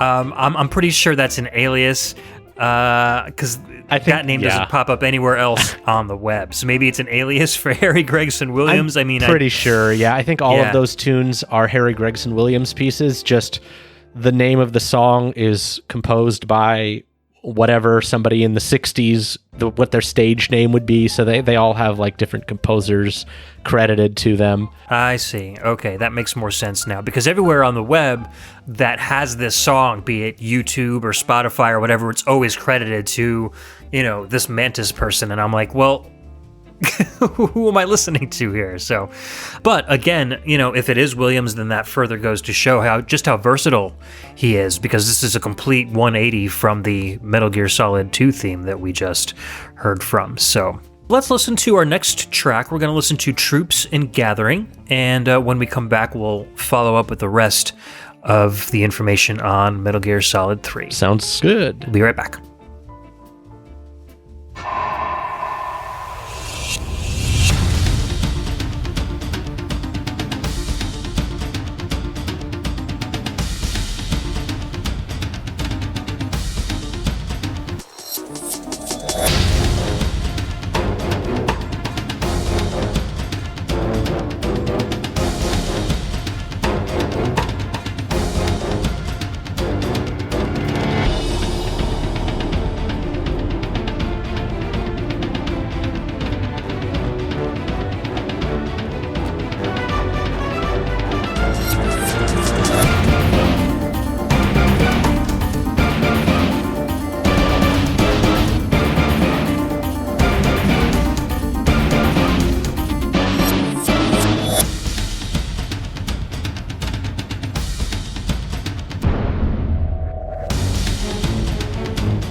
All right, that was Troops in Gathering from Metal Gear Solid 3, composed by Harry Gregson Williams. Finally, a track that's matching the amount of caffeine that's running through my veins right now. Super duper frenetic. Great mix of orchestral instruments and some techno industrial stuff going on. Really kind of staccato violin stabs there, and kind of playing with that Metal Gear Solid motif a little bit, though never actually like diving right into the melody, which I like. Kind of dances around it. Very cool. What'd you think about this one, Gene? So I actually don't remember where this plays in the game. I remember hearing this track, and I do like it, but I'm struggling to remember when it is. And I know somebody in one of your comments is going to tell me, and I'll feel dumb, but it's really interesting listening to it again. Feels like a little bit more of the direction that the later Metal Gear games took in terms of the soundtrack. I think they pulled a little bit more from those, jungle militaristic a little sound. more classic sounding as far as the Metal Gear series is concerned. Yeah. I don't know, like another side of Harry Gregson Williams. I think this fits a little bit more in with that Metal Gear Solid 2 theme that we listened to before. But again, it's less of a kind of a motif piece and more of just a heavy kind of action theme. I can definitely tell that he's done a lot of film scores, because this reminds me of music that I'd hear in a lot of Behind Enemy Lines, or films like that where there's a lot of suspense and military action going on. This is right within that kind of wheelhouse. Yeah, based on the release date, I'm guessing he'd heard a little bit of Pirates of the Caribbean, because there's a little bit of that in there. The game came out in 2004, and usually music comes pretty far along in the development cycle, not always, but it wouldn't surprise me if he'd either worked with one of the composers that wrote it or heard the song and kind of stole a little bit from there. So let me just say, I've talked about Metal Gear Solid 2, but I will say that one actually took me a little while to come around on. I loved Metal Gear Solid 3 from basically minute one. This was pretty much the game that was like, all right, I'm a Metal Gear Solid fan for life. I'm going to play whatever game Kojima has, with one maybe serious exception. And I pretty much have. This is where I went back and played through Metal Gear 1 and 2 again, because it came with the subsistence disc. That was the kind of re-release, which fixed some of the camera issues and added some bonus content. I turned on this one for a long time. I really, really love Metal Gear Solid 3, and I have a copy of it on 360 or Xbox One, backwards compatible, so I'll probably play through it again after this show at some point. That's really cool. It's just a fabulous game. If a person, like me, hypothetically, wanted to get into the Metal Gear Solid series, now, would you recommend playing them like in order of release, or would you think it would be more worthwhile to go in timeline chronological order, like starting with this particular one? I think 2 and 3 are very different in a lot of ways. I mean, they're still the same core gameplay, but most of the HD remasters now are 2 and 3 bundled together, so that's always a really great place to start. But 2 is very... it's actually a little bit more basic. 3 has a lot more mechanics at play. So it takes place in the 60s. You're Naked Snake. You're running around in the jungle. You have to manage your different camos, your hunger gauge. It's a lot more about stealth, except it's in a more or less open environment. Like, it's still on the PS2 originally, so it's kind of faking it, but instead of being in metal buildings, you're running around the jungle, hiding under trees, going into logs. Okay. Later on, there's some compounds and things like that, but a lot of it takes place in open areas, marshes. It's a really cool setting, and actually one I don't see very often in games, especially with this level of detail. Yeah, so starting off on this game might be a little overwhelming for first-time Metal Gear Solid players, huh? Maybe. I will say the difficulties are a little bit more generous this time. I think if you do a normal playthrough on Metal Gear Solid 2, you might have some trouble. Whereas if you do a normal playthrough on this, you should be able to make it through okay. Again, once you get over the initial hurdle of the controls, there's a certain kind of internal logic that the Metal Gear games have until a little bit later on, where when you first play it, if you haven't played it in a while, it feels like it doesn't make any sense. Give it a try. I mean, they're a lot of fun. I mean, I think so anyway.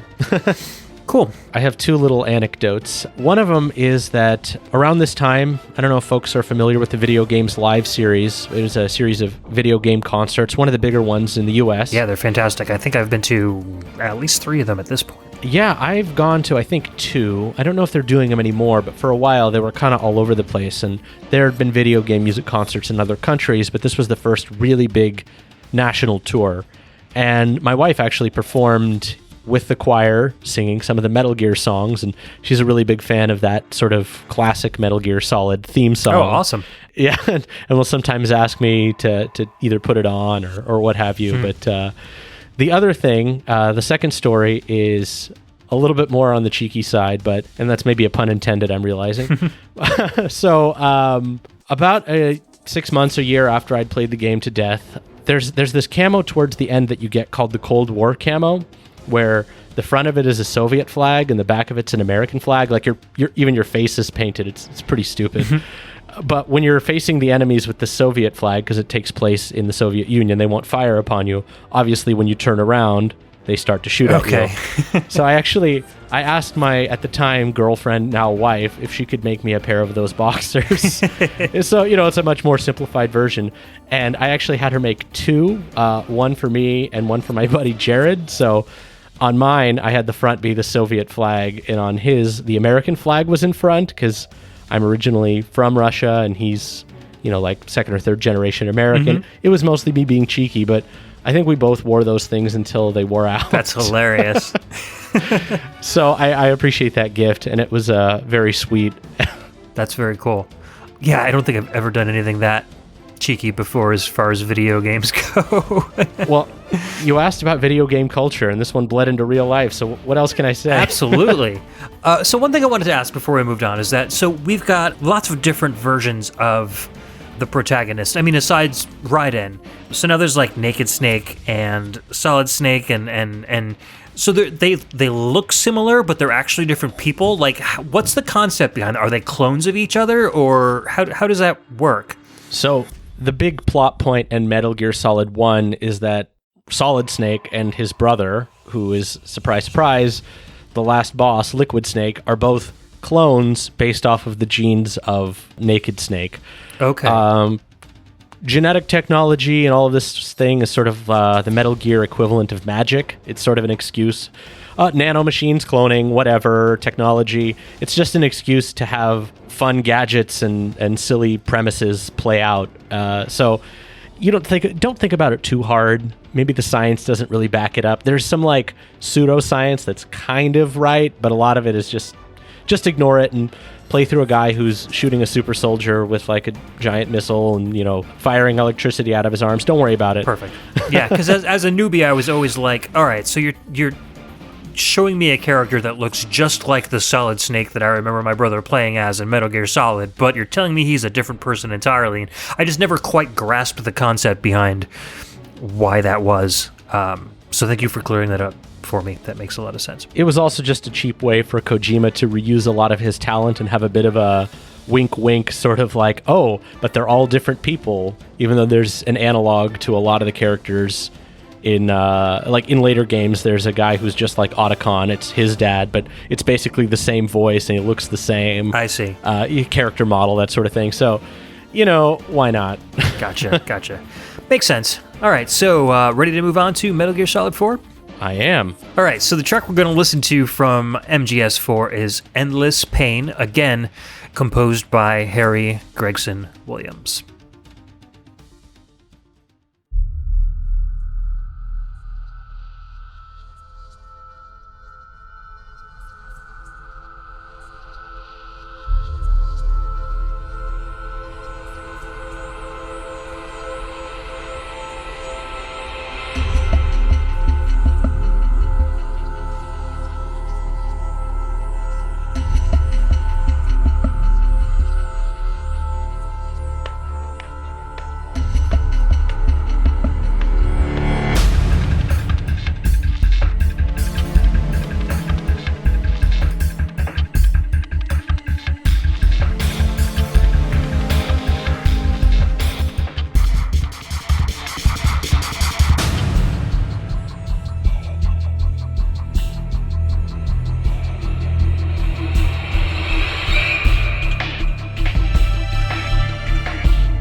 All right, that was Endless Pain from Metal Gear Solid 4, again composed by Harry Gregson Williams. And we're kind of nailing down Williams' sound here. I think there's a lot of, again, that orchestral music with a lot of that kind of gritty background percussion and industrial noise going on. This one's a little more atmospheric, a little more tense, and not so much like orchestrally soaring like the other pieces we've heard from him.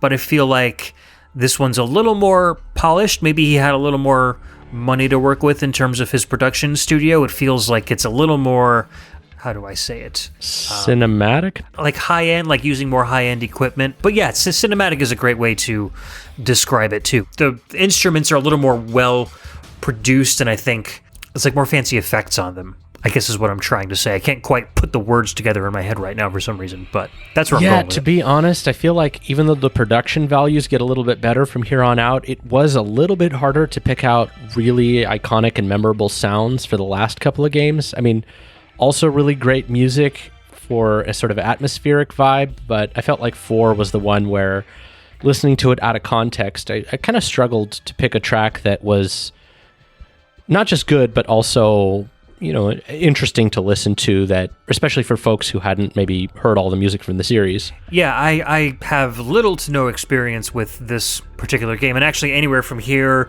onto the rest of the series. This is kind of where I started to lose interest in video games in general. I think I was more of like, in my late 20s, early 30s, going out every night and stuff. So I didn't really have any time to play games at all. So these games kind of like totally flew under the radar for me. So sadly, I'm not going to have too much to contribute to a lot of this discussion going forward. Yeah, and to be honest, I don't either, because Metal Gear Solid 4 is it's the only game I haven't played of the main series. I never owned a PS3. It's never been released on anything else. From what I've heard, it's one of the better ones mechanically. There's sort of the classic Metal Gear games that end here in terms of the mechanics, where there's the more, not exactly grid, but the way that the characters run around and the weird unintuitive controls. They added some things like being able to crouch run and a sort of an ultimate camo that you always have that allows you to blend in with whatever you're on instead of fiddling with camo. So it streamlined a lot of stuff, but on the other end of it, it went way overboard with the lengthy cutscenes and the cameos and the callbacks. I watched a playthrough of this, and honestly, I feel like I've gotten enough Metal Gear Solid 4 for my whole life. So, I think they were trying to do something that was really hard, which is Metal Gear Solid 4 takes place in roughly like current day, the 2010s, 2020, somewhere in there. Okay. And it's about the complexity and exhausting state of modern warfare, how battles are sort of or potentially never ending. It's hard to know who even the enemy is, and it just feels a little overwrought. I mean, I get what they were going for. I know Spec Ops: The Line takes a very different approach to this, but the sort of horrors of modern warfare, and this is probably the least successful story in terms of Kojima as being ridiculous and over the top, and also everything. It was that era where everything was gray and gruff military dudes, and the Gears of War era. I actually skipped out on a lot of games during this time. Most of them. No, I'm right there with you. It didn't appeal to me either. So you feel like this was maybe like a little ham-fisted or a little too heavy-handed in terms of like story? A little bit. I think this was his attempt to finally wrap up the Solid Snake storyline, and okay. I think it was a little bit too neatly packaged up. I mean, if you play through or watch the whole thing, almost every minor and even major character gets some closure of some sort. Characters get married, other characters die. Oh, this person goes and does that. Some of them aren't even worth mentioning. Like, I'm not going to get into it, but if you know who Johnny is, the character who's perennially in the bathroom in various Metal Gear games before, he's in the game as a relatively major character for reasons unknown, and he's an embarrassment. Wow. It's just toilet humor for much too long. Gotcha. Yeah. All right. Well, that sums up enough of it for me to figure out what kind of game it is. Maybe he was just trying to do too much fan service, or felt that was what was necessary to keep the fans happy. And He just kind of got carried away with it. I think so, and I'm kind of glad that he finished this game because he started to move on to very different types of games. And I know a lot of people don't really like the newer games in the series just because they play so differently, but the old games will always be there. And, I'm glad that they were able to kind of experiment in a different direction. So with that, let's get into our next game. That sounds good to me. We're going to be listening to Heaven's Divide, and this is from Metal Gear Solid Peace Walker. And this is composed by Akihiro Honda.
All right, we're back. That was a marathon track, Heaven's Divide from Metal Gear Solid Peace Walker, composed by Akihiro Honda.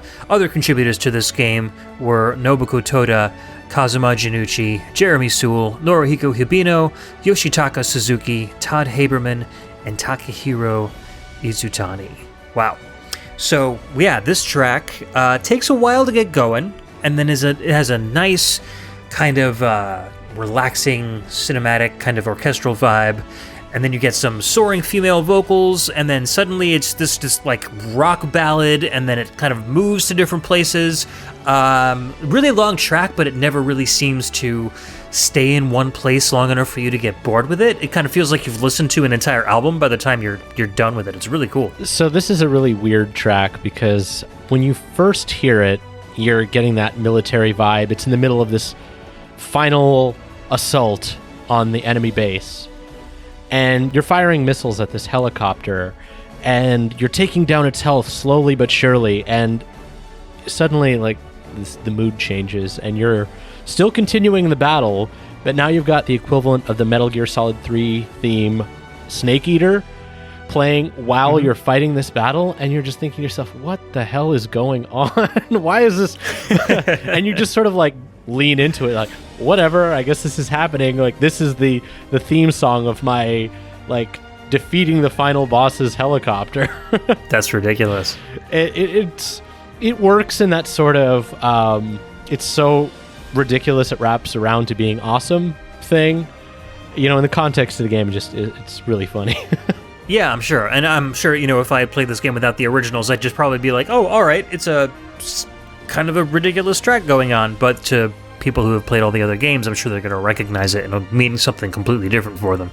So that's pretty cool. So in terms of gameplay, now this one I remember getting a lot of press on the web. And I'm trying to remember, I think most people really enjoyed this game, but there were a few that were like really kind of purists, and this kind of turned a lot of gameplay on its ear. I don't know, maybe you can fill in the blanks for me a little bit with this one. Yeah, so the general idea is that I think after Metal Gear Solid 4, Kojima wanted to take a break. And I only say this because if you look at the list of Metal Gear Solid, or Metal Gear games in general that came out after this time, it was a lot of really weird explorations. It's like, what if Metal Gear Solid was a card game? You know, like a... like a Pokemon-style trading card game where you take turns and you use cards with randomly generated stats and things. What if it was probably a visual novel if they could have gotten away with it, but in this case, what if it was a base-building game? So the previous one, which is sort of a side story, and a lot of people don't really like it, the mechanics are kind of weak, was called Portable Ops. And then they released the sequel to Portable Ops, which was like Metal Gear in scope, but it was taking the idea of what happens when Big Boss decides that he wants to break away from America and start his own military coup. Well, obviously he has to build up soldiers. So the core gameplay is the same as Metal Gear. It's a little bit stripped down in terms of sophistication. AI is much simpler. It's a little grindier, if you will, sort of like Monster Hunter. But there's sort of this gameplay loop of you go into missions, you kidnap soldiers, you build up your base capabilities to do it all over again. So you develop better weapons, you increase the capabilities of your base, and so the levels towards the end of the game become more of like almost MMO style. And in fact, this was a fully online game. You can play the majority of the missions online with I think up to 4 players, but often it's either 2 or 4. Okay. There are a few single-player only levels, which are story missions, and they're not meant for co-op, but like 90% of the game, there's like a whole big post-game after you beat all of the main story missions with like 100 more missions with defeating tanks, and then you get some of that iconic, weird Metal Gear humor where you're stopping aliens, or there's actually an entire subset, kind of like the Healing Radio thing, where you wouldn't know it if you didn't know. If you go back to an early mission, there's the cat things from Monster Hunter, and it takes you onto this island where you fight your first monster from Monster Hunter with Metal Gear Solid weapons. So you're shooting rockets at these dragons, trying to take them down and like grind for parts, and it's just like, am I really doing this right now? And yes, I guess I am. 4 people are trying to shoot down at a giant Metal Gear Rex T-Rex thing that shoots lasers. It's totally going off the rails. That's crazy. And again, those are pretty much optional missions. You can, if you don't know that they're there, it's basically like a serious military game where you're, building up your base. God, so when you're kidnapping these soldiers, you're kidnapping them for your own army, basically? Is that how that's working? Exactly, and they're ranked from, I think, E all the way up to S. And obviously, the further into the game you get, the more likely you are to get those B, A, and S rank soldiers. So, unfortunately, this game has a bit of a problem where you have to grind a little bit. So, you will have to do some of the later missions over and over again. They fixed this in Metal Gear Solid 5, but I'll be like running through the same mission trying to get my kitchen staff up to like S rank, basically. But it's a really fun game. I actually played through this one all the way through twice. Once sort of by myself, and then the second time again with my buddy Jared, of course.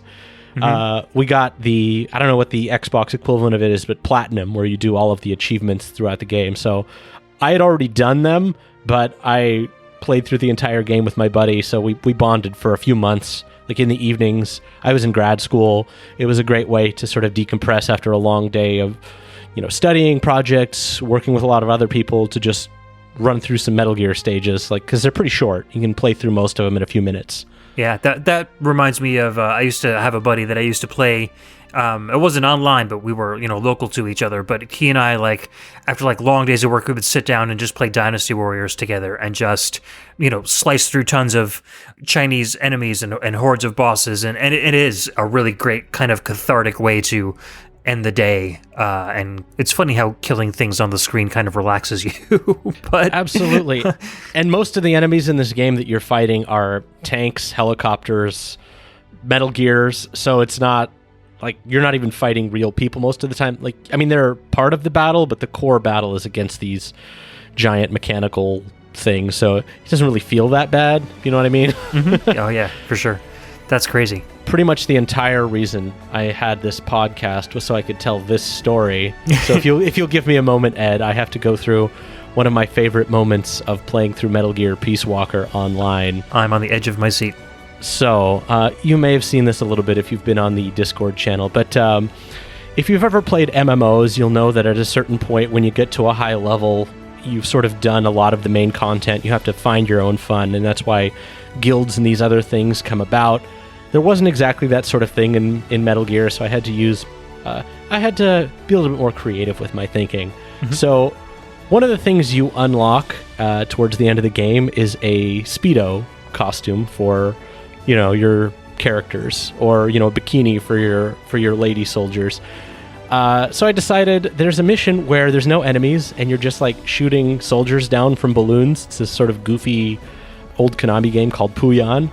Mm-hmm. So you're on this tropical island where normally you'd fight a giant T-Rex dinosaur, but instead you can just shoot guards down, barbecue if you want.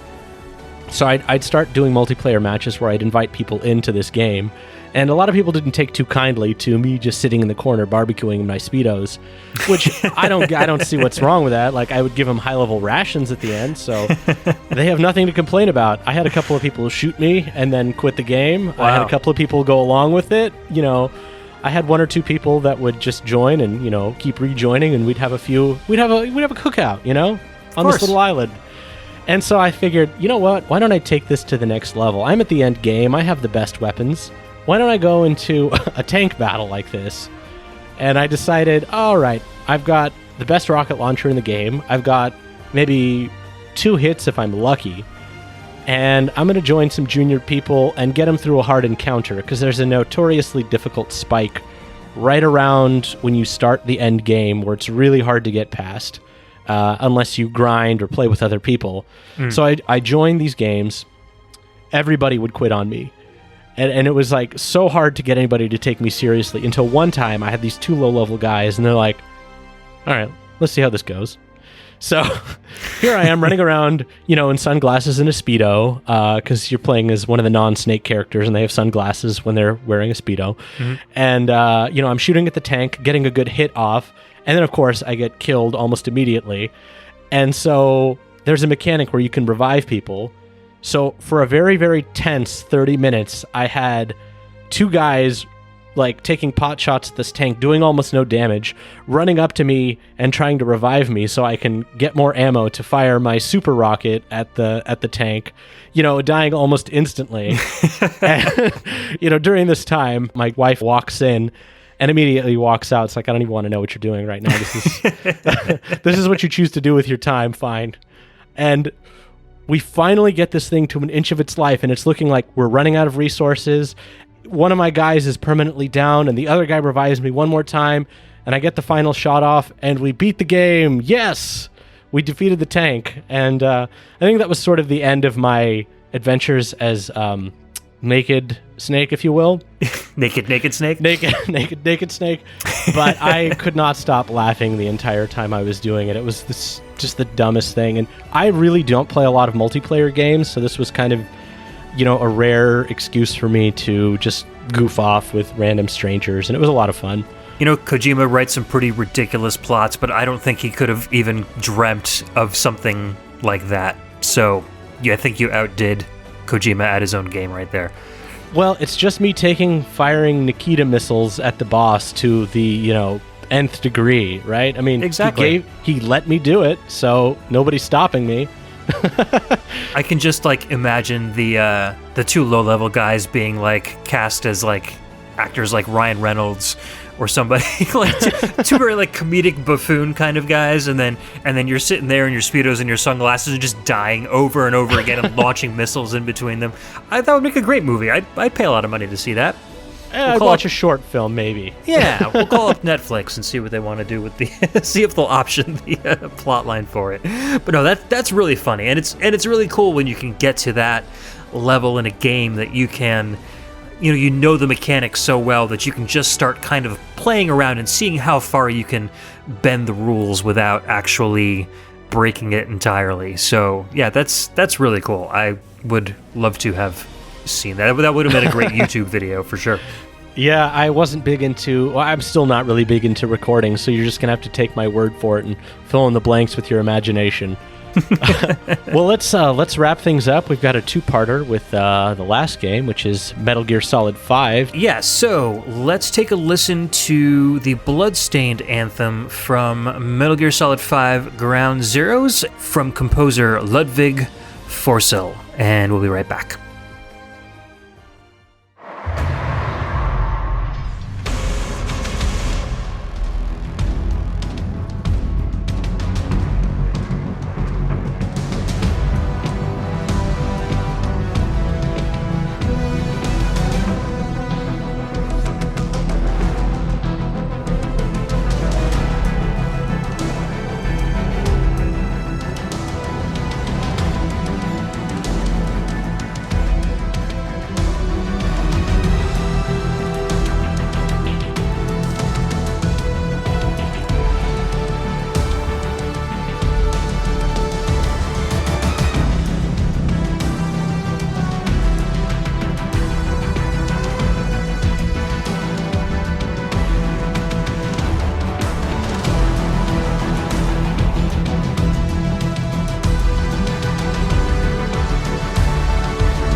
All right, that was the Bloodstained Anthem from Metal Gear Solid 5 Ground Zeroes, composed by Ludwig Forssell.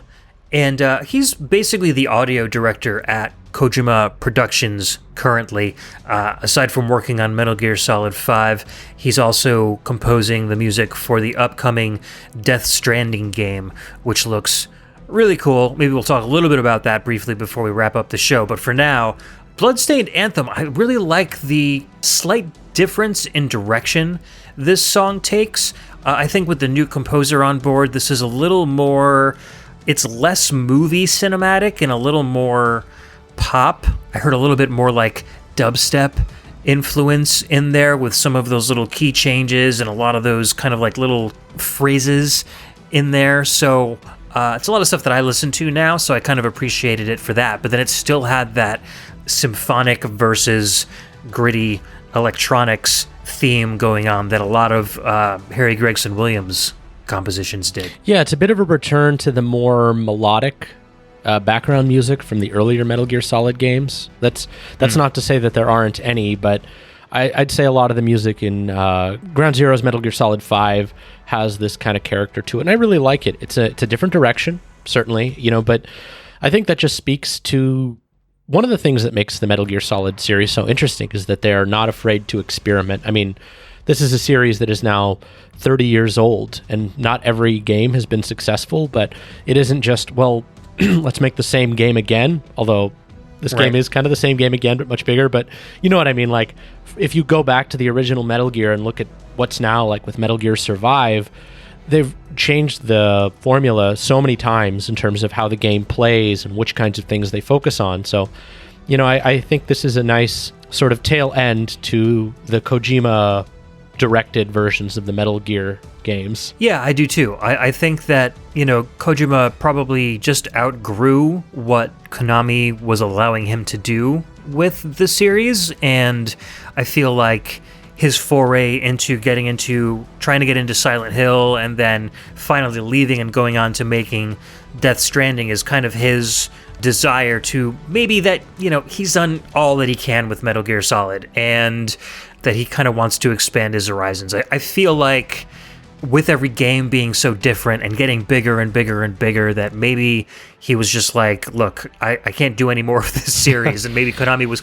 kind of pushing him to try to do more and more with it. And he was just kind of running out of ideas. And, going out on a high note, like with 5 and Ground Zeroes, is probably the best way he could have left Konami, at least in my opinion. I think so. And it definitely feels like they did give him a lot of latitude. And it's really exciting to see a game series where a game designer is given that much latitude over their career, and they're not just told, churn out the exact same game, but with more weapons or whatever. There is that element of that, comparing Peace Walker to Metal Gear Solid 5. So, to give a little bit of context, people weren't sure if after Peace Walker they were going to do something a little bit more like Metal Gear Solid 4, or it was going to be Peace Walker, but on consoles, which it turned out to be, which I really liked. I really enjoy the base building mechanics and that sort of gameplay loop of building the base, and it's a little bit more on the addictive side of game design. But I was one of those people that really enjoyed Peace Walker, so I'm kind of glad that it turned out this way. Yeah, I appreciate your kind of explanation of how Peace Walker and Ground Zeroes works, because I've watched gameplay on YouTube, particularly of this latest one, because I was kind of interested in the game, just because it was creating such a buzz on social media for a while. And I would watch gameplay of this and like have literally no idea. It literally just looked like people wandering around and shooting at each other, but I knew there was so much more to it than that. So I liked having your explanation. I kind of feel like I have a better idea of what's going on with the games now. So this is like you said, more of the same. It's kind of like building up your own armies and stuff, and growing your military power as you go on these missions. Yeah, actually, Ground Zeroes is an interesting sort of experiment. It's a kind of an interlude. It takes place a year after the events of Peace Walker, and you're sent in on this mission to rescue somebody who's dear to you from Peace Walker, and it turns out to be a trap. And your character ends up getting put into a coma at the end of the demo, or the end of Ground Zeroes. Okay. It's like 3 missions long. It's actually more, there's like 10 missions, but there's one area. So it's like a really big demo playground where you have lots of different options, and they remix the stages. They have different elements. Maybe in one stage it's daytime, one stage it's night, one stage it's raining. It's a really evolved tech demo, basically. Gotcha. But the story is kind of how you lose your base from Peace Walker. And I swear to God, during that last cutscene, I yelled out, "My guys!" Because, like, you spend all that time building up your base in the last game, and you watch them destroy it, and then Snake gets put into a coma, which is what leads into the full game, which is Phantom Pain, the real Metal Gear Solid 5, which takes place in, I think, 84. So a lot of time has passed, and it gives him a lot of latitude to say, like, technology has improved, the powers that be in the world have shifted, so, you know, what you knew as truth or reality has changed underneath your feet, and now you're kind of plopped into this world that's very unfamiliar. Like, certain things are, but a lot of the people that you know are involved, but not in the ways that you thought.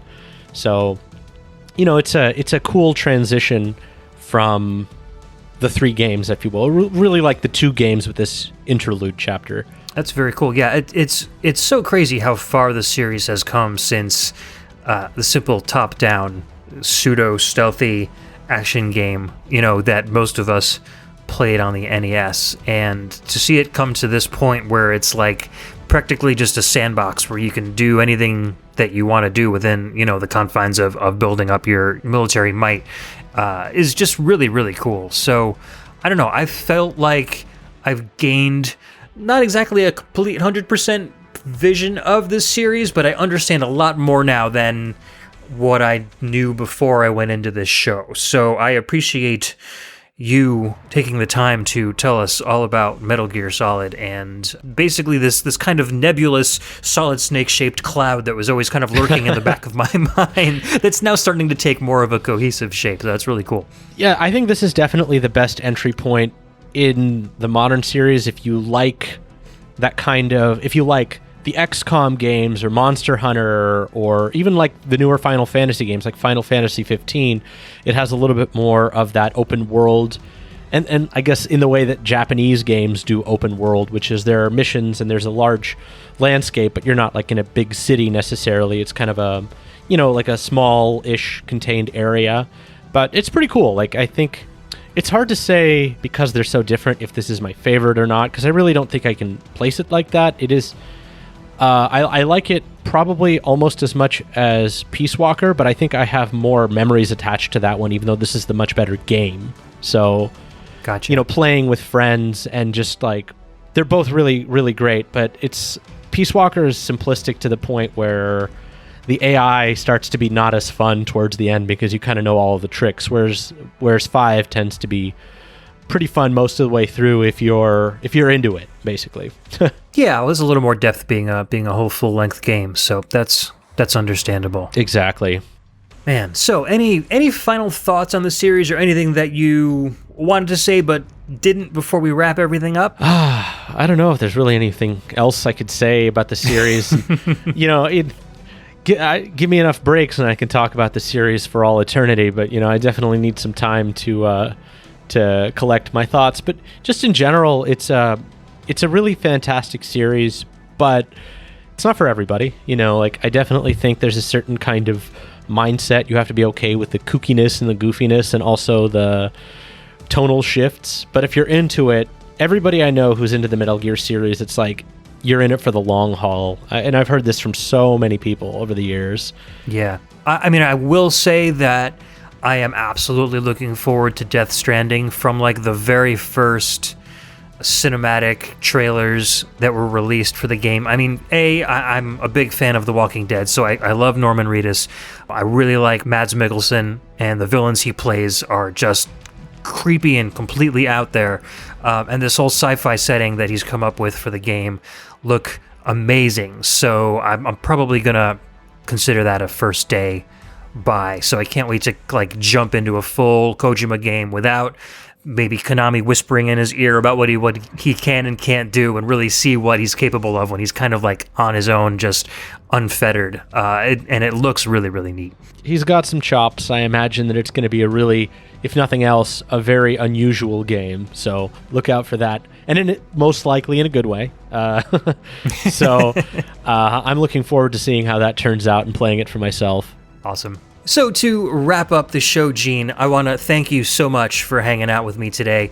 I know this was quite a long show with a lot of really good music and a lot of information, so I wanted to just extend my gratitude on behalf of me and all of our listeners for all the work that you put in. I mean, guys, if you could see the amount of notes that Gene put in the document for this show, it reads like a Metal Gear Solid plot manual, basically. So I appreciate it. Yeah, and we cut out a lot of it just because there was too much to talk about, but there's more than enough here for anybody listening. Absolutely. And like we said at the beginning, maybe there's room for a show based on all of the kind of satellite and sub games that have come out over the last few years or so.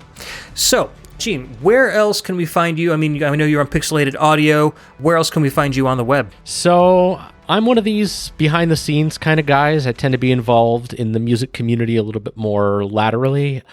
I actually am going to make a quick plug for Mag West, which is the West Coast version of MagFest. It usually happens in late summer, early fall. And it's in the Bay Area, and it's a satellite, as I mentioned, from the main MagFest. It's a little bit small, but it's growing. We're going to be in our third year coming up in August, September. It's not 100% on the dates.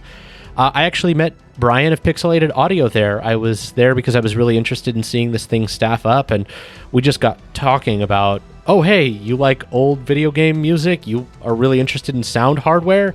Oh, you have a podcast called Pixelated Audio. That's super cool. Let me take a listen to it. And, I listened to it a bunch, and I started being really annoying and messaging them and saying, hey, I really want to be on your show. So I started to be a guest somewhere, I think, around episode 80-something. I don't remember exactly. And then lately I've been taking a more primary role, so I'm now one of the main hosts on Pixelated Audio. So that's how that came to be, for anybody who hasn't heard the story. Yeah, that's fantastic. I mean, Pixelated Audio is one of my favorite shows, too. I mean, I've been listening to them since episode 5 or so. And then I like you, I kind of reached out to Brian. I was like, dude, I love your show. And we just started chatting. We became really fast friends. And, we had been talking forever about doing a podcast together, but we're like, we already have our own individual VGM shows.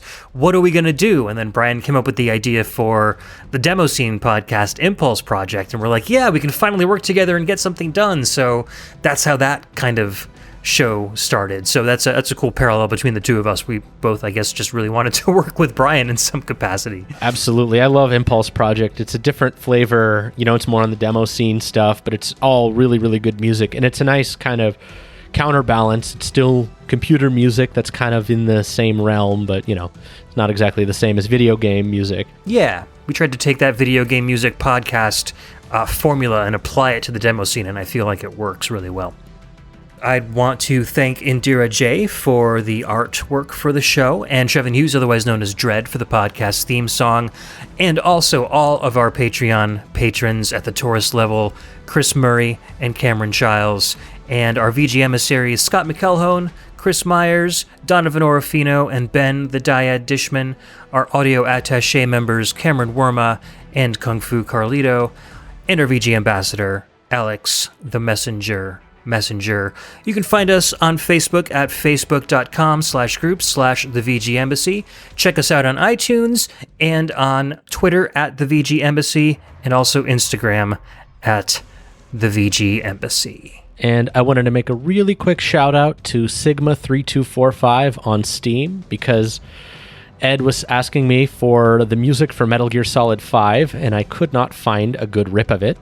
Yeah, it's hard to find. It is, yeah. So there is Sigma3245 has a Steam Workshop page where he did a conversion of, I think it was XCOM 2, and replaced a lot of that with Metal Gear Solid music. And I reached out to the guy and I said, hey, look, I just need this one track.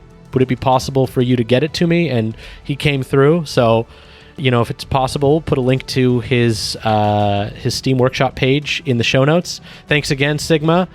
So, ending the show is the Peace Walker deployment theme from Metal Gear Solid 5. It's a rearrangement of the Peace Walker theme, which plays when you are gearing up for your next Metal Gear adventure. Awesome. All right, Gene, thank you for hanging out with me tonight. Thanks. It's been a blast. It has, and I can't wait to work with you again soon. All right, guys, we will see you in 2 weeks with another episode of the VG Embassy. Peace out.